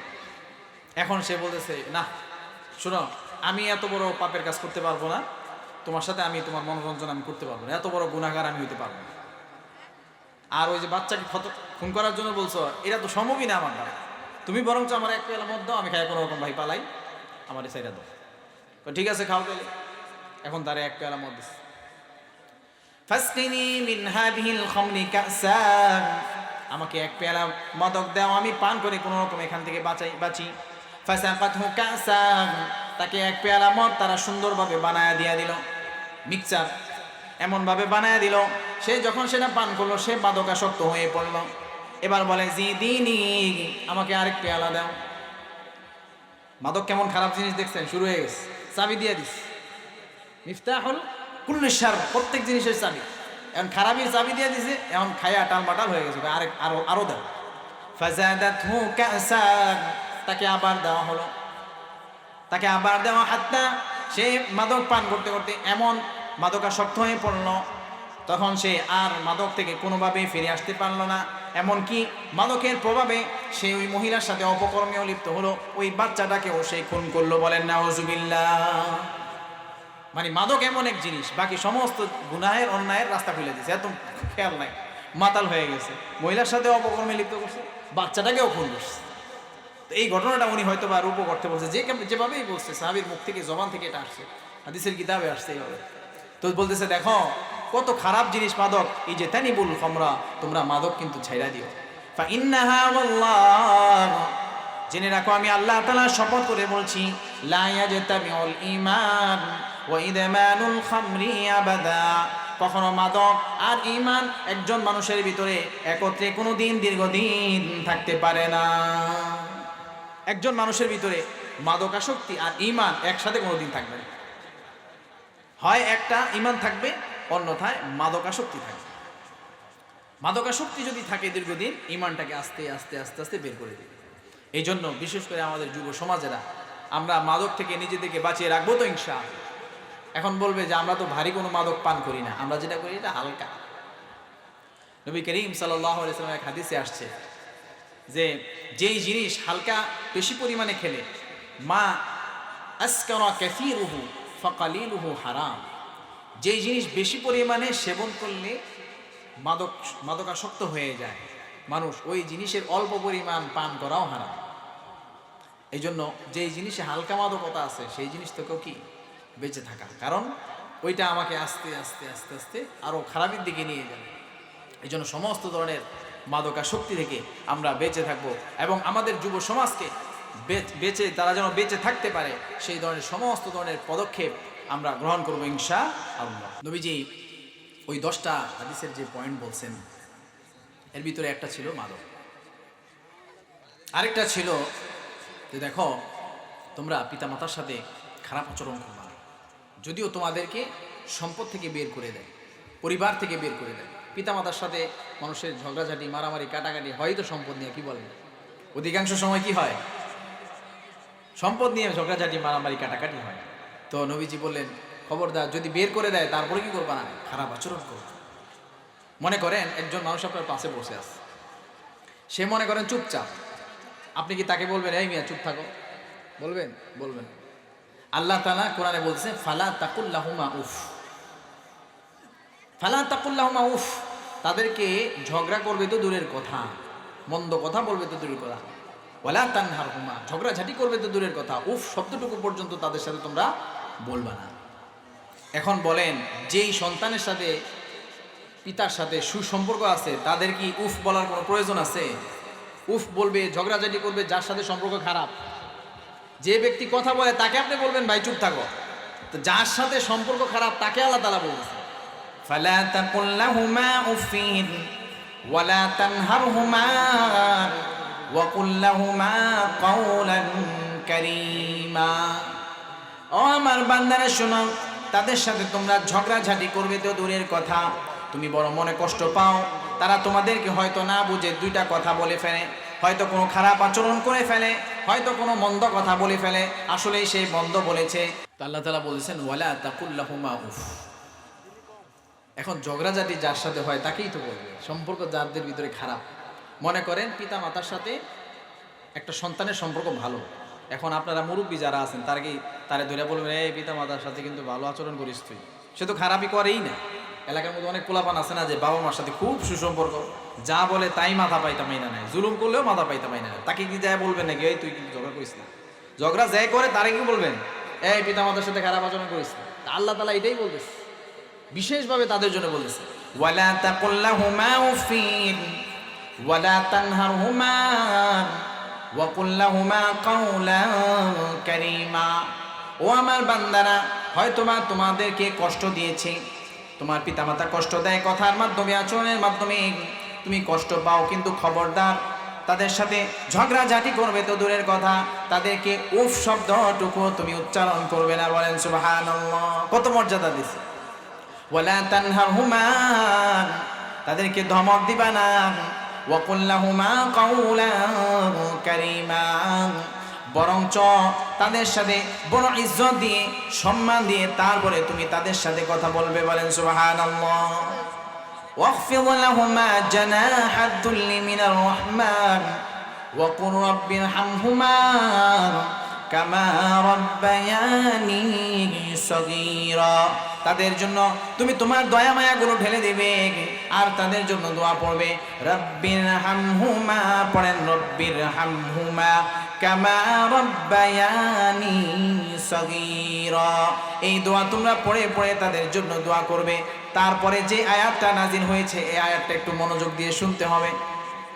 রব্বুকুম আ'লামু বিমা ফি নুফুসিকুম ইন তাকুনু সালিহিন ফাইন্নাহু কানা লিল আওয়াবিনা গফুরা। এই শুনেন, ওয়াজের মধ্যে এই আয়াতের ব্যাপারে আলোচনা খুব কমই হয়, আমি শুনি নাই। এই আয়াতটা শুনেন, খালি রব্বিরহামহুমা পর্যন্ত আলোচনা হয়, এরপরে আলোচনা খুবই কম হয়। বলতেছে রব্বুকুম আ'লামু বিমা ফি নুফুসিকুম, আল্লাহ তাআলা তোমাদের অন্তরে কি ব্যথা বেদনা কষ্ট আছে আল্লাহ তাআলা কিন্তু জানেন। অনেক সময় এমন হয় না, বাবা মা সন্তানের উপরে জুলুম করে, আছে না নাই? খালি এক পক্ষে বললে হবে না তো, উভয় পক্ষকে বলতে হবে। কি বলেন? অনেক বাবা মাঝে সন্তানের কষ্ট দেয়, এই সন্তান তুমি তো মনে কষ্ট পাও আমি জানি, শুনো রব্বুকুম আ'লামু বিমা ফি নুফুসিকুম, তোমাদের রব তোমাদের অন্তরের খবর জানেন। আমাদের অন্তরের খবর কে জানেন? কোনো মানব দানব জানে নাকি? কোনো মানব দানব ফেরেশতারা জানে নাকি? কেউই জানে না, একমাত্র আল্লাহ তাআলা জানেন। আল্লাহ তাআলা জানেন। তো বলে তোমার অন্তরের ব্যথাটা কিন্তু আমি জানি। ইন তাকুনু সালিহিন, ওই ব্যথা বেদনা অন্তরে রেখে তুমি যদি তাদের সাথে সালিহিনদের মতো আচরণ করো, সালিহিন নেককারদের মতো আচরণ, ভালো মানুষের মতো আচরণ যদি তুমি করো, ইন তাকুনু সালিহিন ফাইন্নাহু কানা লিল আওয়াবিনা গফুরা। আমি আল্লাহ রাব্বুল আলামিন যেই মানুষগুলোকে প্রথম সারিতে সর্বাগ্রে ক্ষমা করে জান্নাত দিব, আমি আল্লাহ তাআলা তোমার নামটা ওই সারিতে লিখে দিব। সুবহানাল্লাহ। বুঝেন না আপনারা আয়াতটা, এই জন্য সুবহানাল্লাহ ওইভাবে করেন নাই। আবার একটু বোঝার চেষ্টা করেন। আল্লাহ তাআলা এই আয়াতে বলতেছেন রব্বুকুম আ'লামু বিমা ফি নুফুসিকুম, আল্লাহ তাআলা তোমাদের অন্তরের খবর জানেন। তোমার বাবা তোমাকে আচরণের মাধ্যমে কষ্ট দিচ্ছে, সম্পদের মাধ্যমে কষ্ট দিচ্ছে, বিভিন্নভাবে তোমার উপরে জুলুম করছে, তুমি কিন্তু বেয়াদবি করতে পারবা না। তোমার খবর, ওই কষ্টের খবর আল্লাহ জানেন, এই হিসাব তাকে দিতে হবে। লাতুনতাকাদান্না উরাল ইসলামি উরওয়াতান উরওয়াতান, হাদিসে আসছে যে লাতুআদ্দান্নাল হুকুকা ইলা আহলিহা ইয়াউমাল কিয়ামা হাত্তা ইউকাদা লিশাতিল জালহাই মিনাশ শাতিল করনা। পিতামাতা জুলুম কইরা সন্তানকে কোনোভাবে ঠকাইছে, এখন পিতামাতা কি বাইচা গেছে? বাঁচে নাই। পিতামাতা বাঁচে নাই। যদি কোনোভাবে সন্তানের হক নষ্ট করে থাকে তাহলে সেই হিসাব কাল কিয়ামতের ময়দানে দিতে হবে। সেদিন প্রত্যেক জুলুমের হিসাব দিতে হবে। হাদিসে কারিমায় নবীজি বলেন সেদিন প্রত্যেকের পাওনা প্রত্যেকে পরিশোধ করতে হবে। এমনকি একটা শিংওয়ালা বকরি আরেকটা শিংহীন, শিং ছিল না ওই বকরিকে যদি গুতা দেয়, ওইটার বিচার ফয়সালা করে তারপরে হাসরের ময়দান শেষ হবে। কি কঠিন পরিস্থিতি। এই জন্য বাবারা যারা আছে, আমরা অনেক সময় বয়সের কারণে হোক, যেই কারণে হোক, আমি পিতা, আমি যেই কোনো পাওয়ার খাটাইতে পারি, এই ধরনের একটা মন মানসিকতা নিয়ে আমি সবাই ছেলেদেরকে, সন্তানদেরকে কষ্ট দিই, সন্তানদেরকে বোঝার চেষ্টা করি। অনেক সন্তানের প্রতি আমার অন্তরটা বেশি মহব্বত, আবার কারোর প্রতি কোনো কারণে মহব্বত কম, কিন্তু জুলুম করা যাবে না। নবীজিকে জিজ্ঞেস করছি, ইয়া রাসূলুল্লাহ, পিতা মাতার ব্যাপারে তো আমরা অনেক হক শুনি, পিতা মাতাকে রক্ষা করতে হবে, তাদের সাথে ভালো আচরণ করতে হবে, সন্তানেরও কি হক আছে নাকি, সন্তানের কি অধিকার আছে নাকি? নবীজি বলেন, নাম, হ্যাঁ, সন্তানের অধিকার আছে, সন্তানের অধিকার ব্যাপারেও তুমি সাবধান হওয়া, সচেতন হবে। এই জন্য আমরা যারা সন্তানরা আছি, পিতামাতার আচরণে কষ্ট পেলেও খারাপ আচরণ করা যাবে না। নবীজি সাল্লাল্লাহু আলাইহি সাল্লাম বলতেছেন, মা মিন মুসলিমিন লাহু ওয়ালিদানি মুসলিমান, যে মুসলমানের পিতামাতা জীবিত আছে, ইউসবিহু ইলাইহিমা মুহতাসিবা, প্রতিদিন সকালবেলা সে যদি ভালো নিয়তে তাদের খোঁজ খবর নিতে যায়, ইল্লা ফাতাহাল্লাহু লাহু বাবাইনি মিনাল জান্নাহ, আল্লাহ রাব্বুল আলামিন ওই দিনের জন্য আল্লাহ তাআলা তার জান্নাতের দুইটা দরজা খুলে দেয়। সুবহানাল্লাহ। সকালবেলা পিতামাতার কাছে একটু যায়, তার বাসায়, তার রুমে, বাবা ভালো আছেন, শরীরটা কেমন, আপনার কোনো দরকার আছে কিনা, কোনো কিছু দরকার আছে কিনা, এই যে খোঁজ খবর নেওয়া, শারীরিক, মানসিক, অর্থনৈতিক সব কিছু, এগুলো যখন নিবে তখন আল্লাহ তাআলা তার জন্য জান্নাতের দুইটা দরজা তৎক্ষণাৎ খুলে দেন। সুবহানাল্লাহ। এবার সাহাবীরা জিজ্ঞেস করলেন, ওয়া ইন কানা ওয়াহিদান, ওগো আল্লাহ নবী, অনেক মানুষ এমন রয়েছে যাদের একজন দুনিয়া থেকে বিদায় নিয়ে চলে গিয়েছে, একজন জীবিত আছে, দুইজনের ব্যাপারে সুসংবাদ শোনালেন, একজনের ব্যাপারে কি হবে? নবীজি জবাব দিয়ে বললেন, ওয়া ইন কানা ওয়াহিদান ফাওয়াহিদুন, যদি একজন জীবিত থাকে আর ওই একজনের সেবায় প্রতিদিন সকালবেলা সে যদি খোঁজখবর নেয়, আল্লাহ তাআলা তার জন্য একটা জান্নাতের দরজা খুলে দিবে। সুবহানাল্লাহ। এবার সাহাবীরা জিজ্ঞেস করলেন, ইয়া রাসূলুল্লাহ, ওয়া ইন যালামা, কিলা ইয়া রাসূলুল্লাহ ওয়া ইন যালামা, ক্বালা ওয়া ইন যালামা, জিজ্ঞেস করলেন, ইয়া রাসূলুল্লাহ, আমাদের মাঝে অনেক পিতা রয়েছে, মাতা রয়েছে, যারা কিনা সন্তানের উপরে জুলুম করে, এই ধরনের পিতা মাতার সাথেও কি আমাদের এরকম ভালো আচরণ করতে হবে নাকি? নবীজি বলেন, ওয়া ইন যালামা, যদিও তোমার উপরে জুলুম করে তারপরেও তাদের সাথে খারাপ আচরণ করা যাবে না। সুবহান। জুলুম যদি করে, জুলুম করছে তোমার উপরে, তারপরেও খারাপ আচরণ করা যাবে না। চুপ করে সেখান থেকে তুমি কি করবা? কেটে পড়বা, জুলুম করবা না। শুধু জুলুম না, কাফেরও যদি হয়, খারাপ আচরণ করা যাবে না। ওয়াসাহিবহুমা ফিদ দুনিয়া মারুফা, তাদের সাথে তুমি খুব ভালো আচরণের সাথে জিন্দেগি যাপন করবে। ওয়াত্তাবি'আস সাবিলা মান আনাবা ইলাইহি, তবে আমার পথের অনুগামী মানুষগুলোকে অনুসরণ করে চলবে, তাদেরকে অনুসরণ করবা না, অনুসরণ করবা আমার পথে, তাদের সাথে ভালো আচরণ করবা, সবই করবা, কিন্তু অনুসরণ করবা। আসমা বিনতে আবু বকর রাদিয়াল্লাহু তাআলা আনহু, আসমা বিনতে আবু বকর রাদিয়াল্লাহু আনহা, উনি নবীজিকে জিজ্ঞেস করছে, ইয়া রাসূলুল্লাহ, কদিমাত আলাইয়া উম্মি, আমার আম্মা তো আমার কাছে আসছে, কুরাইশদের জামানার ঘটনা, সে তো মুশরিকা ছিল, তো বলতেছে যে আফা আসিলুহা, আমি কি তার সাথে ভালো আচরণ করব? সে তো কাফের, বেঈমান, মুশরিক, আমি কি তার সাথে খারাপ আচরণ করব নাকি, না ভালো আচরণ করব? নবীজি জবাব দিয়ে বলে, না, সিলিহা, সে যদিও কাফের, তোমার মা, তার সাথে তুমি ভালো আচরণ করো, কাফের হলেও খারাপ আচরণ করা যাবে না। হুমা জান্নাতুকা ওয়া নারুক, হুমা জান্নাতুকা ওয়া নারুক, তারাই তোমাদের জন্য জান্নাতের ফয়সালা করে দিবে, আবার তারাই তোমাদের জন্য জাহান্নামের রাস্তা খুলে দিবে। তারাই তোমাদের জন্য জান্নাতের ফয়সালা করে দিবে, আবার তাদের কারণে হয়তোবা তোমাকে জাহান্নামে যেতে হবে। এই জন্য উম্মত খুব সাবধান, পিতামাতার সাথে আচরণ এবারে খুব সাবধান। ইবনে উমর রাদিয়াল্লাহু তাআলা আনহু বাইতুল্লাহ তাওয়াফ করছেন, ওয়া রাজুলুন ইয়ামানিয়ুন ইয়াতুফু বিল বাইত, ইয়ামানি এক ব্যক্তিও বাইতুল্লাহ তাওয়াফ করছিল। হামালা উম্মাহু ওয়ারা যাহরিহি, তবে তার মাকে সে কাঁধে নিয়ে তারপরে বাইতুল্লাহ তাওয়াফ করছিল। লোকেরা তার দিকে তাকাচ্ছিল, ব্যাপারটা কি? বৃদ্ধা মা তাকে পিঠে নিয়ে একটা কাপড় পেঁচিয়ে পোটলার মতো করে বেঁধে তারপরে বাইতুল্লাহ তাওয়াফ করতেছে। সে কবিতা পড়তেছে, ইন্নী লাহা বাঈরুহাল মুযাল্লাল ইন উদঈরাত রিকাবুহা লাম উদআ আহমিলু উম্মি ওয়া হিয়া হাম্মালান তুরদিউনি আদ-দিওয়াতা ওয়াল উলালা আহমিলুহা মা হামালতানি আকসার হাল ইউজযায়ান্না ওয়ালিদুন ফিআলা। আমার মা আমাকে দীর্ঘদিন বহন করেছিল, বহু কষ্ট সে সহ্য করেছিল, দীর্ঘদিন দুগ্ধ পান করেছিল, বহুত কষ্ট সে করেছিল। এই জন্য আজকে আমিও তাকে বহন করে সুদূর ইয়ামান থেকে নিয়ে এসেছি, তাকে তাওয়াফ করাচ্ছি, এত কিছু করছি। আমি কি আমার মায়ের হকগুলো আদায় করতে পেরেছি নাকি? এভাবে কবিতা গেয়ে গেয়ে সে হজ করতেছে। এখন হজ শেষ, ইবনে ওমর রাদিয়াল্লাহু আনহুর কাছে যেয়ে বলতেছে, ইয়া ইবনে ওমর আতারানি জাযাইতুহা, তুমি তো দেখলা যে আমি আমার মাকে কত কষ্ট করি, সেই সুদূর ইয়ামান থেকে তাকে নিয়ে আসছি, তার পায়ের জুতা টুতা যত ধরনের কষ্ট করা দরকার তার সেবা শুশ্রূষা সব করে তাকে আমি হজ করাইছি। আতারানি জাযাইতুহা, এত কষ্ট করার পরেও আমি কি তার প্রতিদানটা কি দিতে পারছি? সে তো আমার জন্য অনেক কষ্ট করছে, পেটে ধারণ করছে, দুগ্ধ পান করাইছে, আমি কি তার প্রতিদান দিতে পারতেছি? এবার ইবনে ওমর রাদিয়াল্লাহু আনহু যেই জবাবটা দিয়েছেন, এটা আমাদের সকলের মনোযোগের সাথে শুনে এখান থেকে শিক্ষা গ্রহণ করা উচিত। লা ওয়ালা বিজাফরাতিন ওয়াহিদাতিন ওয়ালা তালকা, তার হক আদায় হবে তো দূরের কথা, তোমাকে যখন সে গর্ভে ধারণ করেছিল সেই সময় কষ্টের কারণে তুমি যখন বৃদ্ধি পেয়ে কলিজা পর্যন্ত পৌঁছে গিয়েছিলে, সে কষ্ট করে শ্বাস নিয়েছিল, ফুসফুসগুলো সংকুচিত হয়ে গিয়েছিল, সেই সময়ের একটা নিঃশ্বাসের প্রতিদানও এখন পর্যন্ত আদায় হয়নি।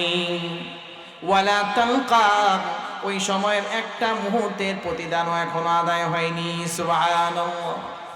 এখন আমাদের পিতামাতা, এদের জন্য তো আমরা কষ্ট স্বীকার করি, ওই হয়তো বা বিদেশ থেকে কিছু টাকা পাঠাই অথবা নিজের কামাই থেকে কিছু টাকা দেয়, এটা নিয়েই কত বড়াই, এই আমি সব চালাই, এমন একটা ভাব। এক সাহাবী নবীজির দরবারে আসছে, আয়েশা বলতেছে, ইয়া রাসূলুল্লাহ ইন্নালি মালা ওয়া ওয়ালাদা, আমার মাল সম্পদ আছে, আমি আমার সন্তানাদি নিয়ে চলতে পারি। ওয়া ইন্না ওয়ালিদি ইয়াহতাজু মালি, কিন্তু আমার বাবা আমার মালের উপর নির্ভরশীল হয়ে থাকে, বাবারা কি আবার আমার থেকে পাইব না? এই ধরনের একটা অভিযোগের সুরে নবীজির কাছে বলছে। এবার নবীজি জবাব দিয়ে বলতেছে, ও আমার স্বামী শোনো, আতা ওয়া মালুকা লিওয়ালিদিকা, আরে তুমি তোমার মাল সম্পদ এগুলো তো হলো তোমার পিতা মাতার অবদানের ফলাফল।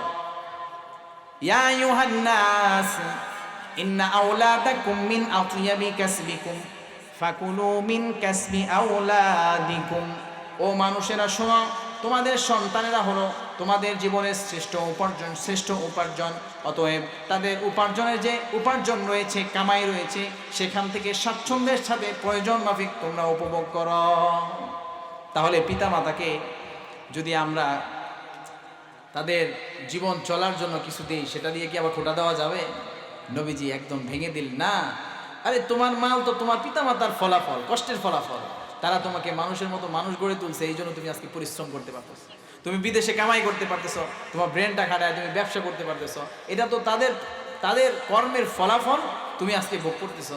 অতএব তোমার এই মাল সম্পদে তাদের হক রয়েছে, সুতরাং সাবধান, তুমি কি করো না, কোনো অভিযোগ নিয়ে আর তুমি আমার কাছে আইসো না। ওই সাহাবীকে এইভাবে শিক্ষা দিয়ে দেবে। এই জন্য আমরা যারা আমাদের পিতামাতারা জীবিত আছে, তাদের যতটুকু হক দরকার আমরা একদম স্বাচ্ছন্দ্যের সাথে বিনা প্রশ্নে কোনো ধরনের খোটা বা কোনো ধরনের খারাপ আচরণ ছাড়া তাদেরকে আমরা চালায়া যাব। আমার সাথে তার সাথে কোনো কারণে মনোমালিন্য হয়ে গেছে, কিন্তু তার যে প্রাপ্য হক, তার ভরণ পোষণ, সেটা আমরা দিয়ে যেতে থাকবো। এই জন্য পিতামাতা সম্পর্কে এই যে দীর্ঘ আলোচনা নবীজি করলেন, জানায়া দিলেন যে উম্মত তুমি কিন্তু পিতামাতার ব্যাপারে সচেতন হও। ওই হাদিসটাতে নবীজি পিতামাতা সম্পর্কে আলোচনা করেছেন, তারপরে নবীজি আরেকটা বিষয়ে গুরুত্বপূর্ণ আলোচনা করেছেন, সেটা হলো সর্বপ্রথমে বলেছেন লা তুশরিক বিল্লাহ, খবরদার উম্মত তুমি কিন্তু শিরিক আল্লাহর সাথে করো না, কারণ শিরিক হলো ইন্না শিরকা লা যুলমুন আযীম, শিরিক হলো মহা অন্যায়, মহা জুলুম, এটা কিন্তু কোনোভাবেই করা যাবে না। দেখেন আমরা অনেক আমল করতে পারি না হয়তোবা, কিন্তু টুকটাক যাই করি, যদি আমাদের আমলের ভিতরে যদি শিরক বেদাত ঢুকে যায় তাহলে আমাদের আমল নষ্ট হয়ে যাবে। এই জন্য আমাদেরকে সব সময় সচেষ্ট থাকতে হবে যেন শিরক আমাকে আপনাকে আক্রান্ত করতে না হয়। শিরকের ব্যাপারে নবীজি অনেক আলোচনা করছেন, কোরআনে অনেক আলোচনা আসছে। কোরআনে বলছে যে শিরক হলো মহা জুলুম, মহা অন্যায়। নবীজিকে জিজ্ঞেস করছে যে আইয়ুল আমালি আকবারুল কাবাইর, কোনটা সবচেয়ে বড় গুনাহ? নবীজি বলেন 1 নম্বরে বলেন আশিরকু বিল্লাহ, আল্লাহ তাআলার সাথে শিরিক করা, এটা হলো সবচাইতে বড় গুনাহ। সবচাইতে বড় অন্যায়, এর চাইতে বড় অন্যায় আর কোনো গুনাহ নাই। আবার নবীজিকে জিজ্ঞেস করা হলো, ইয়া রাসূলুল্লাহ, শিরক এটা কেমন, এটা কি ধরনের গুনাহ?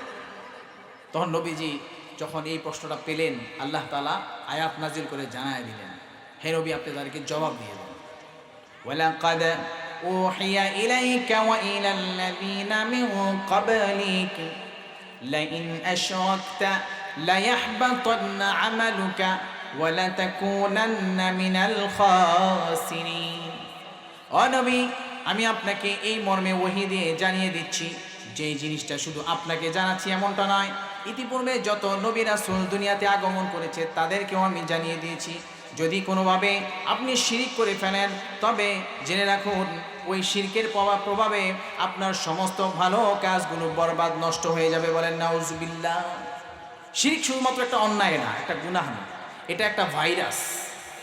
যখন একটা ভাইরাস মানুষের ভিতরে ঢুকে তখন মানুষের সুস্থ অঙ্গগুলোকে অসুস্থ বানায় ফেলে। ঠিক তেমনইভাবে শিরক হলো একটা ভাইরাস, যখন কোনো মানুষের ভিতরে ঢুকে তখন তার সমস্ত আমল বরবাদ করে দেয়। হাদিসে কারিমায় যেগুলোকে বলছেন কারমাদিন ইশতাদ্দাত বিহির রিহু ফি ইয়াউমিন আসিফ, আরও বিভিন্ন ভাষায় কোরআনে আসছে যে শিরক হলো কেমন অন্যায়। এটা এমন একটা জিনিস যেটা মানুষের ভালো কাজগুলোকে একদম ছাইয়ের মতো বানায়া যায়, কোনো উপকার তাকে করতে পারে না, বাতাসে সেটা উড়ে যায়, হাসরের ময়দানে যে সে ওই ভালো কাজটাকে দিবে, পেশ করবে, সেই সুযোগ সে পায়। অথবা কোরআনে আসছে যে শিরক হলো এমন এক অন্যায় যে একজন পিপাসার্ত মানুষ মরুভূমিতে যেরকম মরিচিকা দেখে, ভুলভাবে সে মনে করে পানি, কিন্তু সেখানে যে দেখে সেটা পানি না, সেটা হলো মরিচিকা। এগুলো হলো শিরকের ফলাফল। এই জন্য দেখবেন অনেক বিধর্মী বেঈমানেরা অনেক মানুষের উপকারমূলক অনেক কাজ করে, জনকল্যাণকর, মানব কল্যাণকর অনেক কাজ করে, কিন্তু তাদের ওই ভালো কাজ কোনো ফলাফল দিবে না, কারণ তাদের শিরক। এই জন্য শিরক থেকে অনেক সচেতন আমাদের। আবু বকর রাদিয়াল্লাহু আনহুকে নবীজি ডেকে বলতেছেন, ইয়া আবা আবা ইন্না শিরক আখফা মিন দাবিবিন নাম। এ আবু বকর, তুমি কি জানো নাকি শিরক হলো এমন এক জিনিস যেটা পিপিলিকার পায়ের পদচারণার যে আওয়াজ, পায়ের আওয়াজ তো তোমরা পাও না, সূক্ষ্মভাবে একটা পিঁপড়া হেঁটে যায়, ঠিক তেমনইভাবে তোমার আমার জিন্দিগিতে শিরক আইসা ঢুকে যায়, আবার আইসা চুপচাপ বসে থাকে। এই জন্য তুমি সাবধান হবে, সতর্ক হবে, আল্লাহ তাআলার কাছে শিরক থেকে বাঁচার জন্য তুমি দোয়া করবে। এভাবে নবীজি সাহাবীদেরকে বলে আমাদেরকে সাবধান করেছেন। শিরক হলো এমন এক গুনাহ যেই গুনাহের কারণে মানুষকে বিনা হিসাবে তাকে জাহান্নামে যেতে হবে। ইন্নাহু মান ইউশরিক বিল্লাহ ফাকাদ হাররামাল্লাহু আলাইহিল জান্নাহ ওয়া মাওয়াহুন নার। যে শিরক করে আল্লাহ তাআলা তার জন্য জান্নাতটা হারাম করে দেন। এই জন্য ভাই আমার, বন্ধু আমার, আমি আপনি আমল হয়তো বা কম করতে পারি, কিন্তু আমি আপনি যেন শিরকের দিকে না যাই, শিরকের গুনাহের দিকে যেন আমি আপনি না যাই, এই ব্যাপারে আমাদেরকে আপনাকে সাবধান হতে হবে। তারপরে নবীজি ওই হাদিসটিতে যে 10টা পয়েন্টের মধ্যে আরেকটা বিষয় আলোচনা করেছেন, সেটা হলো যে ওয়ালা তাতরুকান্না সলাতাম মাকতুবাতাম মুতাআম্মিদা ফাইন্না মান তারাকা সলাতাম মাকতুবাতাম মুতাআম্মিদা ফাকাদ বারিআত মিনহু যিম্মাতুল্লাহ। খবরদার উম্মত, তুমি কিন্তু ওই আল্লাহ তাআলার নির্ধারিত নামাজগুলো কিন্তু ছেড়ে দিও না। যদি তুমি ওই নামাজগুলো ছেড়ে দাও তবে জেনে রাখো আল্লাহ তাআলা তোমার থেকে দায়িত্বমুক্ত হয়ে যাবেন। দেখেন, আমার আপনার রিজিক দাতা কি? আল্লাহ তাআলা আমার আপনার রিজিক দাতা, আমাকে উনি রিজিক দেন। আমরা রাস্তাঘাটে চলি, কত ধরনের বিপদ থেকে আমরা আপনি বেঁচে যাই, আল্লাহ তাআলা আমাকে আপনাকে হেফাজত করেন। দেখেন, এই দুনিয়াটাকে বলা হয়েছে ডেঞ্জার জোন। এই মুহূর্তে আসমান আমার উপরে ফেটে পড়তেছে না, জমিনটা দেবে যাচ্ছে না, তারপরে আমার দিকে বিভিন্ন ধরনের আক্রমণ হচ্ছে না, বিভিন্ন পশু পাখি, বিভিন্ন জিনিসের মাধ্যমে এই সমস্ত বিপদ আপদ থেকে যিনি আমাদেরকে হেফাজত করতেছেন তিনি কে? আল্লাহ তাআলা আমাদেরকে হেফাজত করতেছেন। আমি আপনি যদি নামাজ না পড়ি, আল্লাহ তাআলা এই সমস্ত দায়িত্ব থেকে নিজে হাত গুটাইয়া নেবেন, তখন আমার আপনার পরিণতি কী হবে? আল্লাহ তাআলা আমাদের নামাজের উসিলায় শত অপকর্ম সত্ত্বেও আমাদেরকে হেফাজত করতেছেন। আখিরি জামানার যত অন্যায়গুলো হলে আল্লাহ তাআলা একের পর এক আযাব দিবেন, কোনটা আমাদের মাঝে হচ্ছে না? নবী করিম সাল্লাল্লাহু আলাইহি ওয়াসাল্লাম হাদিসে কারিমায় বলেন, ইদা তুখিদাল ফাইউ দুওয়ালান, ও আমার সাহাবীরা শুনো, যখন মানুষ রাষ্ট্রীয় সম্পত্তিকে লুটপাটের সম্পদ হিসাবে পরিগণিত করবে, ওয়াল আমানাতু মাগনামান, তারা আমানতকে গনিমতের মাল বলে সেটা খেয়ানত করবে, ওয়াজ যাকাতু মাগরামান, তারা যাকাতের মালকে জরিমানা বোঝা মনে করবে। ওয়া তুউল্লিমা লিগাইরিদ দ্বীন, আর তারা জ্ঞান অর্জন করবে তবে ধর্মীয় জ্ঞানকে তারা পাশ কাটিয়ে যাবে, এমন পরিস্থিতি তৈরি হবে। ওয়া যাহারাতিল আসওয়াতু ফিল মাসাজিদ, আরো হবে মসজিদগুলোতে শোরগোল হবে, ব্যক্তি স্বার্থ নিয়ে ঝগড়াঝাটি হবে। ওয়া সাদাল কাবিলাতা ফাসিকুহুম, সমাজের কর্ণধার হবে পাপিষ্ঠ লোকগুলো। ওয়া সাদাল কাবিলাতা ফাসিকুহুম ওয়া কানা যাঈমুল কওমি আযলাহুম, সমাজের নিকৃষ্ট লোকগুলো সমাজের কর্ণধার হয়ে যাবে। ওয়া উকরিমা রাজুলু মাখাফাতা শাররিহি, মানুষেরা তাদেরকে তাদের অনিষ্টতা থেকে বাঁচার জন্য সালাম কালাম করবে, সম্মান করবে, ইজ্জত দিবে। এমন পরিস্থিতি এক সময় আসবে, মানুষেরা পিতামাতাকে অবজ্ঞা করবে, বন্ধুকে আপন করে নেবে, মাকে অবজ্ঞা করবে, মাকে অবজ্ঞা করবে, অপর মানুষকে তারা আপন করে নেবে, এমন পরিস্থিতি তৈরি হয়ে যাবে। ওয়াযাহারাতিল কায়নাত, নিত্য নতুন নর্তকী গায়িকা নায়িকার জন্ম নেবে। আজকে দেখেন টিকটকার, যদি দেখেন ইউটিউবার, গায়িকা নায়িকা নর্তকী। ওয়াযাহারাতিল কায়নাত ওয়াযাহারাতিল মাআজিফ, মানুষের মাঝে নিত্য নতুন বাদ্যযন্ত্রের আবির্ভাব হবে, এমন একটা পরিস্থিতি চলে হবে। ওয়াযাহারাতিল কায়নাত ওয়াযাহারাতিল মাআজিফ ওয়াযাহারাতিল মাআজিফ ওয়া শুরিবাতিল খুমুর ওয়া লাআনা আখিরু হাযিহিল উম্মতি আউওয়ালাহা, আগের যুগের মানুষগুলোকে তারা অপংক্তীয় মনে করবে, তাদেরকে বৎসনা করবে, তাদেরকে হেয় প্রতিপন্ন করবে, এমন একটা পরিস্থিতি চলে আসবে। এই সমস্ত অপকর্মগুলো যখন হবে, ফালইয়ানতাযিরু ইনদা যালিকা রিহান হামরা, যখন এমন একটা পরিস্থিতি চলে আসবে, তারা যেন ওই পরিস্থিতিতে আল্লাহ তাআলার তীব্র অগ্নিবায়ুর আযাবের অপেক্ষা তারা যেন করে, তারা যেন প্রস্তুতি নেয়। ওয়াজালজালাতান, তাদের উপরে ভূমিকম্প আসবে, ভূমিধস তাদেরকে গ্রাস করবে। অপকর্মের কারণে ভূমিকম্প, একটু একটু ভূমিকম্প হয়ে আমাদেরকে সাবধান করছে, কারণ এই উম্মতকে একবারে ধ্বংস করবেন না। কারণ নবীজি দোয়া করে গেছেন যে হে আল্লাহ, আমার উম্মতকে আপনি একবারে ধ্বংস করবেন না। আল্লাহ তাআলা এই দোয়া কবুল করেছেন, বিধায় আজকে আপনি এত অপকর্ম চতুর্দিকে হওয়ার পরে আল্লাহ তাআলা আমাদেরকে হেফাজত করেছে। ওয়াজালজালাতান ওয়া খাসফা ওয়া মাসখা ওয়া কাযফা, তাদের মাঝে পেরেশানি চলে আসবে। গাড়ির মালিক, বাড়ির মালিক, কোটি কোটি টাকার মালিক, কিন্তু শান্তি নাই, পেরেশানি, খালি চোখে অভাব দেখে, সমস্যা দেখে, সমস্যায় জর্জরিত হয়ে যাবে। তাদের মাঝে মানসিক রুচির বিকৃতি হবে, শারীরিক বিকৃতি হবে, তাদের মাঝে পাথর বৃষ্টি, শিলা বৃষ্টি তাদের মাঝে পতিত হবে। ওয়া আয়াতিন তাতাবাউ কানিযামি বালিগ কুতিআসিল কুহু ফাতাতাবা, এভাবে এক এক করে আল্লাহ তাআলা আযাব দিয়ে তাদেরকে সতর্ক করবেন, এমনভাবে একটার পর একটা আযাব দিবেন, সাবধান করবেন, সতর্ক করবেন। যেমন এইভাবে একটা পুঁতির মালা ছিঁড়ে গেলে টপ টপ করে এক একটা করে পুঁতি পড়তে থাকে, তেমনইভাবে একটার পর একটা আযাব দিয়ে আল্লাহ তাআলা তাদেরকে সতর্ক করবে। আল্লাহ তাআলা সতর্ক করবে, আমাকে আপনাকে ধ্বংস করবেন আল্লাহ তাআলা, এটা আল্লাহ তাআলার ইচ্ছা নয়। কারণ নবীজি দোয়া করে গেছে যে আমার উম্মতকে আপনি ধ্বংস করেন না, আমাকে আপনাকে সাবধান করতেছে। যাহারাল ফাসাদি ফিল বাররি ওয়াল বাহরি বিমা কাসাবাত আইদিন নাস, জমিনের বুকে, স্থলে, সব জায়গায়, জলস্থল, সব জায়গায় যত ধরনের দুর্যোগ দেখা দেয়, এগুলো মানুষের হাতের কামাই। মানুষ বলে এটা কি আমি করছি নাকি, টেকটনিক প্লেট নাড়া খাইছে, এই জন্য ঘর্ষণে ভূমিকম্প তৈরি হয়েছে, এখানে আমাদের কি? কিন্তু এর পিছনে যার নির্দেশনা রয়েছে তিনি কে? আল্লাহ তাআলার নির্দেশনা রয়েছে। এই জন্য সমস্ত ধরনের অন্যায়, অপকর্ম, জুলুম, অবিচার, এগুলো থেকে আমাদেরকে যে কোনোভাবেই হোক বেঁচে থাকতে হবে।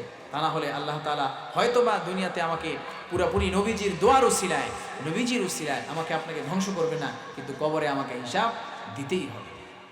এই বিষয়গুলো নবীজি এক এক করে বললেন।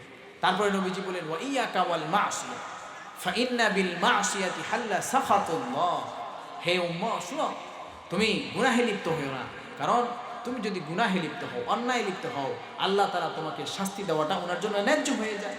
কারণ তুমি অন্যায় করছো, তোমাকে আল্লাহ শাস্তি দিবে। আর যদি তুমি অন্যায় না করো, আল্লাহ তাআলা তোমাকে শাস্তি দিবেন না। অনেক মানুষ এমন আছে আমাদের মাঝে, অনেক মানুষ এরা কবিরা গুনাহকেও মাছির মতো মনে করে। নবীজি হাদিসে বলেন যে কিছু মানুষ এমন আছে যারা বড় বড় কবিরা গুনাহ করে ফেলে, কোনো পরোয়া করে না, মাছির মতো মনে করে যে একটা মাছি আসছে, এভাবে করলাম, কবিরা গুনাহ করলাম, তাতে কি হয়েছে, এবং হালকা মনে করে। কিন্তু একজন ইমানদারের কি বৈশিষ্ট্য? একজন ইমানদারের বৈশিষ্ট্য হলো সে যখন একটা ছোট্ট গুনাহ করবে, সে মনে করবে আরে আমার মাথার উপরে তো একটা পাহাড়ের বোঝা চেপে গেল, সে তৎক্ষণাৎ তওবা করে নেবে। আর যখন তওবা করবে ইয়া বানি আদম ও বনি আদম, ও আদম সন্তান, ইন্নাকা মা দাউতানি ওয়া রাজাউতানি গফারতু লাকা আলা মা কানা ফিকা ওয়ালা উবালি। ও বানি আদম, আদম সন্তান, তুমি যদি গুনাহ করো আর তুমি যদি আমার কাছে তওবা ইস্তেগফার করে ফিরে আসো, আমি আল্লাহ তাআলা যত ধরনের গুনাহ তুমি করেছো, ছোট বড় সমস্ত গুনাহ আমি আল্লাহ তাআলা মাফ করে দিব। এই ক্ষেত্রে আমি কারো কোনো পরোয়া করি না। বলেন সুবহানাল্লাহ। ইয়া বানি আদম লাউ বালাগাত যুনুবুকা আনানাস সামা সুম্মা ইস্তাগফারতানি গফারতু লাকা ওয়ালা উবালি। ও বানি আদম, আদম সন্তান, তোমার গুনাহের পরিমাণটা যদি এমন হয় আসমানের ছাদ পর্যন্ত গুনাহটা পৌঁছে গিয়েছে, এত গুনাহ তুমি করেছো, আসমান পর্যন্ত গুনাহটা পৌঁছে গিয়েছে, আমি আল্লাহ তাআলার কাছে তুমি যখন মাফ চাবে, আমি আল্লাহ তাআলা তোমার গুনাহগুলো মাফ করে দিব, আমি কারো কোনো পরোয়া করব না। সুবহানাল্লাহ। ইয়া বানি আদম লাউ আতাইতানি ইন্নাকা লাউ আতাইতানি বিকুরাবিল আরদি খাতায়া ثم لقيتني لا تشرك بي شيئا لأتيتك بقرابها مغفرة। ও আদম সন্তান, তুমি যদি শিরিক মুক্ত ভাবে তুমি যদি আমার সাথে হাশরের ময়দানে সাক্ষাৎ করো, আমি আল্লাহ তাআলা তোমাকে ক্ষমা করার জন্য যতটুকু মাগফিরাত দরকার তার চাইতেও বেশি মাগফিরাত নিয়ে আমি আল্লাহ তাআলা তোমার সাথে কিয়ামতের ময়দানে মিলিত হব। সুবহানাল্লাহ। আমি তোমার সাথে মিলিত হব। তুমি একটা জিনিস করবা, সেটা হচ্ছে শিরিক করবা। আমি তোমাকে যে কোনো উপায় হোক আমি তোমাকে মাফ করেই দিব, মাফ করেই দিব। উপায় খুঁজবো আমি। হাদিসে আসছে ইন্নাল্লাহা ইউদনিল মুমিন, হাশরের ময়দানে আল্লাহ তাআলা বলবে, এই বান্দা এদিকে আসো, এভাবে ডাক দিয়ে নিয়ে যাবে, একজনকে ডাক দিয়ে নিয়ে যাবে, শত হাজারো মানুষের মাঝ থেকে একজনকে ডাক দিয়ে নিয়ে যাবে। ইন্নাল্লাহা ইউদনিল মুমিন ফায়াদাউ আলাইহি কানাফাহু ওয়া ইয়াসতুরু, তাকে ডেকে নিয়ে একটা খাস কামরায় নিয়ে যাবে, তাঁবুতে নিয়ে যাবে, এটা তাঁবু তার উপরে টানায় দেওয়া হবে। তো বলবে, হে ইয়াবনা আদম, হে বানি আদম, দেখো তো তুমি যে এই যে গুনাহ করছিলা, দেখো তো তুমি চিন্তা করছো না, আতারিফু যামবা কাদা, এই গুনাহগুলো কি তুমি চেনো? এগুলো যে তুমি অমুক দিন অমুক জায়গায় অমুক সময় করছিলা, চেনো? চিনতে পারতেছো? তখন সে কাচুমুচু করতে থাকবে, সে নিজেকে সমর্পণ করে দিবে, অনুতপ্ত হবে, বলবে না আমি ইয়া রব, হ্যাঁ হে আমাদের প্রতিপালক, এই গুনাহ তো আমি দুনিয়াতে করছিলাম, তবে কেউ কিন্তু জানে না, গুনাহ করছিলাম কেউ জানে না। তখন আল্লাহ তাআলা বলেন, সাতারতুহা আলাইকা ফিদ দুনিয়া ওয়া আনা আগফিরুহা লাকাল ইয়াওম ফায়ুতা কিতাবা হাসানাতিহি। গোপনে তুমি গুনাহ করেছিলে, আমার সাথে শরীক করো নাই, অনুতপ্ত হয়েছো, আমি আল্লাহ তাআলা দুনিয়ার জমিনে সেগুলোকে ঢেকে রেখেছিলাম। আজকের এই কঠিন ময়দানে আমি আল্লাহ রাব্বুল আলামিন সেগুলোকে ঢেকে রাখলাম, কাউকে জানতে দিলাম না। এই নাও তোমার আমলনামা, তুমি জান্নাতে চলে দাও। সুবহানাল্লাহ। এমন পরিস্থিতি তৈরি হবে, কিন্তু ওইরকম পরিস্থিতি হওয়ার জন্য আল্লাহ তাআলার সাথে একটা সম্পর্ক দরকার আছে না? একটা সম্পর্কের দরকার আছে। নবী করিম সাল্লাল্লাহু আলাইহি ওয়াসাল্লাম হাদিসে বলেন যে দেখো, গুনাহ কিন্তু দুই প্রকার, গুনাহের অনেক প্রকার আছে, কবিরা সগীরা, কিন্তু আরেকটা ভাগ আছে। একটা হলো নবীজি বলেন, কুল্লু উম্মতি মুআফান ইল্লাল মুজাহিদ, আমার উম্মতের প্রত্যেক উম্মতকে আমি মাগফিরাতের ব্যবস্থা করে দেব, তারা মাপ পাবে। তবে মুজাহিদ যারা, অর্থাৎ গুনাহের যারা জানান দেয়, গুনাহের সাক্ষী যারা তৈরি করে, এই মানুষগুলোকে বাঁচানো যাবে না, শাস্তি ভোগ করতে হবে। গুনাহের সাক্ষী রাখা যাবে না। গোপন গুনাহ একে তো করবই না, দ্বিতীয়ত আমাদের সমাজে বর্তমানে গুনাহ করা একটা ব্যাপক প্রবণতা দেখা দিচ্ছে। কিভাবে গুনাহ হয়? আমি একা কেন এই গান শুনবো, পুরা গ্রামবাসীকে শোনায় তারপরে গান, আমি একা শুনবো কেন, সবাইরে শোনায় তারপর গান শুনবো। বিভিন্ন উপায় উপলক্ষে কে কত বড় বাক্স ভাড়া করবে, এর একটা প্রতিযোগিতা চলে। দেখেন, আমি আপনি যখন একবার সুবহানাল্লাহ পড়ি, এই গাছগুলো এই পোকামাকড়গুলো আমার আপনার পক্ষে সাক্ষী দেয়। আপনি অপকর্ম করবেন, অন্যায় করবেন, গুনাহ করবেন, এই ব্যাপারে বুঝি হাশরের ময়দানে আপনাকে জবাবদিহি করতে হবে না? আপনার পক্ষে এরা সাক্ষী হয়। ইয়াউমাইদিন তুহাদ্দিসু আখবারাহা, সে হাশরের ময়দানে এই জিনিসগুলো সব সাক্ষী হয়, জমিন সাক্ষ্য দিবে, জবানে তালা লেগে যাবে, হাত সাক্ষী দিবে, পা সাক্ষী দিবে, অঙ্গ প্রত্যঙ্গগুলো আমার আপনার বিপক্ষে সাক্ষী দিবে। এই জন্য আমরা গুনাহ থেকে তো বেঁচে থাকবই, বিশেষভাবে প্রকাশ্য গুনাহ, জনসম্মুখে মানুষকে সাথে নিয়ে যে গুনাহগুলো করা হয়, এগুলো থেকে আরও সবার আগে বেঁচে থাকে। কারণ নবীজি আমাদেরকে এই ব্যাপারে ওসিয়ত করেছেন, নসিহত। 2 নম্বরে নবীজি বলেন, ইয়াকা ওয়াল ফিরারা মিনাজ জাহফ, যদি তুমি কখনো বেঈমান কাফের মুশরিকদের সাথে তুমি যদি ওইরকম পরিস্থিতিতে যুদ্ধে যাও, সেখান থেকে তুমি আমিরের যিনি কমান্ডার ওনার অনুমতি ছাড়া সেখান থেকে তুমি ভীত হয়ে ভয় পেয়ে পলায়ন করবে না। মুসলিমদের জন্য যুদ্ধক্ষেত্র থেকে ট্যাকটিক্যাল ট্রিক্স, কৌশলগত পিছনে হঠাৎ ছাড়া পলায়ন করা জায়েজ নাই, না জায়েজ, নিষিদ্ধ। এটা তুমি কইরো না। ওয়াইদা আসাবান নাসা মুতান, শুনো তোমাদের মাঝে কখনো কখনো এমন হতে পারে তোমাদের মাঝে মহামারী আসতে পারে। আচ্ছা, আমাদের মাঝে মহামারী আসছে না? কি বলে মুরব্বীরা, করোনা আসছে না? ওয়াইদা আসাবান নাসা মুতান ওয়ান্তা ফিহিম ফাসবুর, কতটা বিজ্ঞানসম্মত আয়াত ১৫০০ বছর আগে নবীজি বইলা গেছে, বিজ্ঞান এখন এগুলিকে গবেষণা করে বের করতেছে। ওয়াইদা আসাবান নাসা মুতান ওয়ান্তা ফিহিম ফাসবুর, যখন কোনো এলাকায় দুর্যোগ দেখা দেয়, মহামারী দেখা দেয়, সেখান থেকে তুমি কি করবা না? তুমি সেখান থেকে পলায়ন করবে না, আল্লাহর কাছে আল্লাহর উপর ভরসা করে সেখানে তুমি মজবুতভাবে তুমি বসে থাকবে।